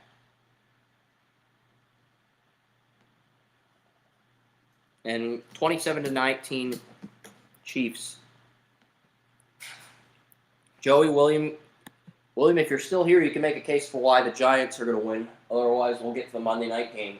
You've got the Lions beating the Ravens, too. So if you're still here, William, I'd love to hear your pitches for those games. And then we'll wrap this up. Because that's really the only reason we're still here is those epic rants. I mean, we'll see what happens, but those rants and, the Ravens just being very top-heavy. I've got the Ravens 30-21 over the Lions. 68% of the public taking the Ravens. I don't know if William's still here. I'm going to check. No, he's not. I think his power went down. Let me check the text he sent. It's like I was just thinking what it would be like to hit Lamar Jackson at the point that it would have to say, yeah, you were targeting and he's getting taken off on a curve simply because I would just put the shoulder in a socket. No, Lamar Jackson would just, if somebody tried to target Lamar Jackson would just hop on their helmet and then he would spin across the helmet like Elway when he helicoptered in the Super Bowl. And he'd pretend he's Kung Fu fighting. I would bomb his dead ass if he tried to jump on my helmet. Okay? There is a distinct difference in arrows. I mean, you know how many people in my era tried to jump on a helmet? None. Because they knew they were going to get slammed, smacked. And because of all these rules that benefit the offense, QBs are not afraid to do that now. Jump over or jump on. Exactly. It's like, it's like when Elway did it, he didn't jump on a helmet. You know what he did? He jumped, got hit, and he tornadoed his ass into the end zone. He had no control over it because guess what happened? That DB linebacker, I forget what it was, kicked his ass because he dared get into his way. Elway was just tough. Elway was just a tough man. And Elway was no different. That happens. Every now and then you'll get a quarterback that's both their first like, hey, you want to knock me down so hard that it'll put me in the hospital normally? I'm getting up and I'm going into the end zone and you're not going to stop. Yeah. That was Elway. Elway was a tough man. I mean, it's like, that tough man is like, I would hit him head on his helmet, and he would bounce up and I would say, dude, I respect you because, damn, that was a hell of a hit, and you're coming right back out and rocking the boat. Yeah. I mean, there some people that are just different athletes. They're different types of people. Yeah. John Elway, Larry Bird, guys from different sports all around the world. It's like, damn, hats off to you, kids.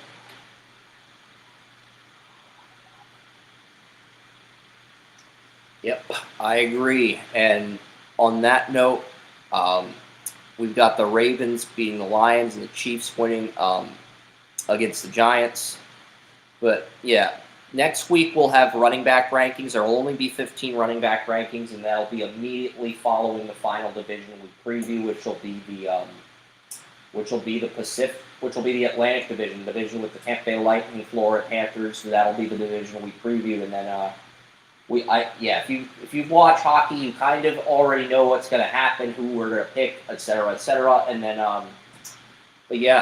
and then the running back rankings, top 15 running backs. If I get the fullback rankings done, we'll throw those in as well, so we can get to the receiver rankings quicker. And next week, I will probably be less aggressive, less angry, less depressed, and less an asshole. So I'm understanding of your situation because I'm going through some stuff myself. The USHL Fall Classic, the games start at 3:30, and yeah, the U.S. national team developmental program, one of the best hockey teams for players who are NHL draft eligible in the country. They play today and tomorrow at the Mario Lemieux Sports Complex, which is about 15-minute drive from my 10 to 15-minute drive from my mom's house in Cranberry. So I'm there today, and then I'm going back to my apartment for next week's show. And I'll be back here for the yearly Ohio State-Michigan debauchery, assuming I don't go back to my apartment on Black Friday before the Eagles game, which is in the afternoon. It's like at 4:30 or 3:30 in the afternoon, and I usually do not go back to my apartment on Fridays. So it's like, and I don't want to take a lift. So So you might see me here during Thanksgiving, and if Christmas is on a Saturday. But those are the only other instances where you'll see me here, because this USHL Fall Classic's a lot of fun. I mean, I was telling Ron earlier off the air before we went live. I found a goalie with a 6th round grade who went 29 for 29 on saves, got a shutout, and stopped a penalty shot. And everyone said this was a horrible goalie draft. There's not a goalie worth taking before pick 93 in the 3rd round. Well, I just found someone who might be worth picking that early. No, he didn't have a beer in his hand. You don't have a beer in your hand, you know. It's about 29 out of 29, beer in your hand, maybe drink 8, stop. I mean, we got to look at this for what it is. I mean, that is nothing to sneeze at. That's an impressive accomplishment, going 29 for 29 on saves, stopping a penalty shot from going in the net in regulation. That is nothing to sneeze at. Yeah, you want 30 saves from your goalies, but that's impressive. 29 for 29 and then stop the penalty shot. You want to say number 1 overall, you got to do it with the beer in your hand. You got to. Did he have you know, a beer helmet on? You know, a modified beer helmet with a face mask? If he had beer inside his water bottle, if he had beer inside the water bottle, that does count. That does. It does. It's like number 1 overall pick right there. You're doing it with a beer and a smile. I can get behind that. Yeah. But yeah, it's going to be a very interesting draft cycle. I think the next 2 NFL and NHL drafts are very deep. Well, NFL and NHL, both next 2 drafts are supposed to be very deep. We'll see what happens. But yeah, I'm going to get ready for the USHL Fall Classic since that starts at 3:30. I was afraid I wouldn't end the show before 3:30, but I mean, this week's the QB rankings. Next week's the running backs. If you want, I can really rank for the next hour and a half. I mean, it is possible. Yeah. Do you want me to do that since you late your hockey game? I mean, no, I'm good in that respect. I mean, it's like the U.S. national team doesn't play till 4:30, so even if I'm late, you'd have to rant for 2 hours to make sure I'm officially late. I know you can. I know you got this, man. It's like, yeah. And then week 5, if we do the running back and fullback rankings next week, well, actually, we've always done the fullback rankings, but they're very small, they're very minute. There's only like 5 of them. And then after that, we get into the bye week. So I'm just curious what the bye week schedule looks like. Because that's when we get into our yearly draft simulators and the midseason report cards and the contract talks for each team. I'm just curious who we got on the bye weeks. We're not going to break down the teams. But in the bye weeks, we got the Steelers, the Bears, the Packers, and the Falcons. I'm going to the Steelers game against the Browns in week 6 at Acrisure. So. Steelers may be the most interesting one because the Steelers are the most limited team in the defense that a lot of people say top 5 defense in the NFL. If we get a Packers guest on, one of us can take the Bears, one of us can take the Bears, and one of us can take the Steelers for the draft simulator. If we can get a Packers guest on in 2 weeks. I don't know who we could get. I mean, I've got multiple Packers friends on Twitter. Whether it's yeah, we could try to reach out to Tom. If he says no, we can reach out to Mary or we can reach out to Brian. Brian, I've had Brian on my show. I have Brian. So. But if you're looking at commercial success, NFL fan of the year. Went out and NFL drafted. You know, here's something that's going to piss you off. ESPN cut out the part where Tom Grossi announced the pick. You only got that if you watched NFL Network. If you watch the draft on ESPN, they cut that part of the draft out of their special. damn. So that should make you want to do Tom Grossi more on that one. I mean, so ESPN's giving Tom Grossi the Jimmy Kimmel treatment. ESPN's giving Tom Grossi the Jimmy Kimmel treatment. That's just stupid because that was an amazing thing. Tom actually put that on his Facebook page and on his YouTube channel, and it is an amazing segment. And I think that was why they cut it out, because he actually did him cold. Because ESPN only wants their personalities to and actual NFL celebrities to comment on draft picks. Everything else is toxic to them. I'm not saying their decision was right, but it's very questionable.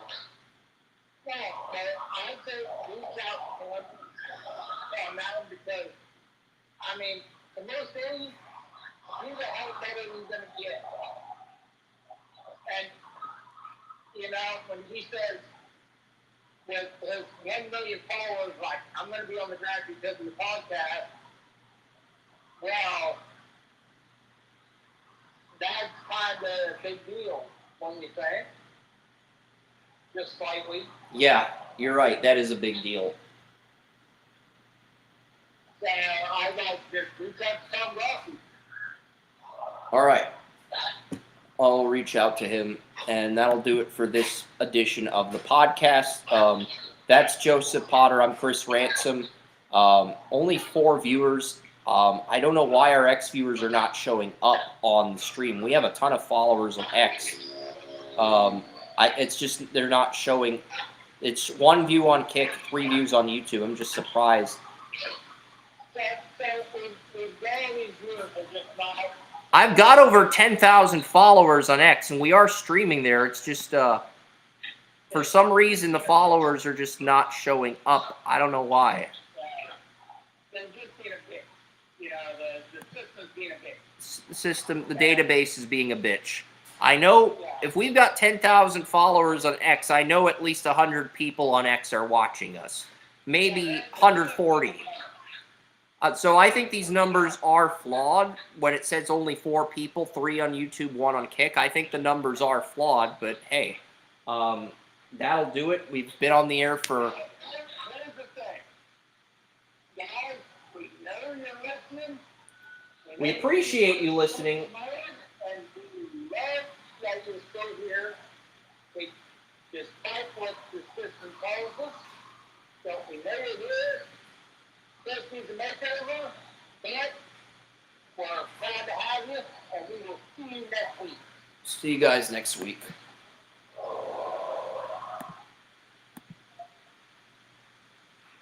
I don't know why TalkShoe disconnected, but all right, I'm just going to prepare to... So basically... And now TalkShoe's doing it again. Look, But yeah, basically, we covered everything from the NFL to the NHL. We did a good job. And next week's Pacific Division running back rankings, and then in 2 weeks from now, bye weeks, mid-season report cards. I'm going to try to get a Packers guest on.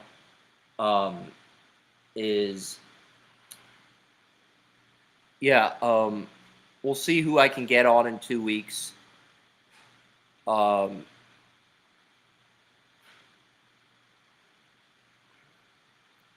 We'll see who I can get on in 2 weeks, because I think if we can get someone on in 2 weeks, that'd be great. I'm gonna I think we had Mary on last year. I'm probably gonna try to get Brian on this year.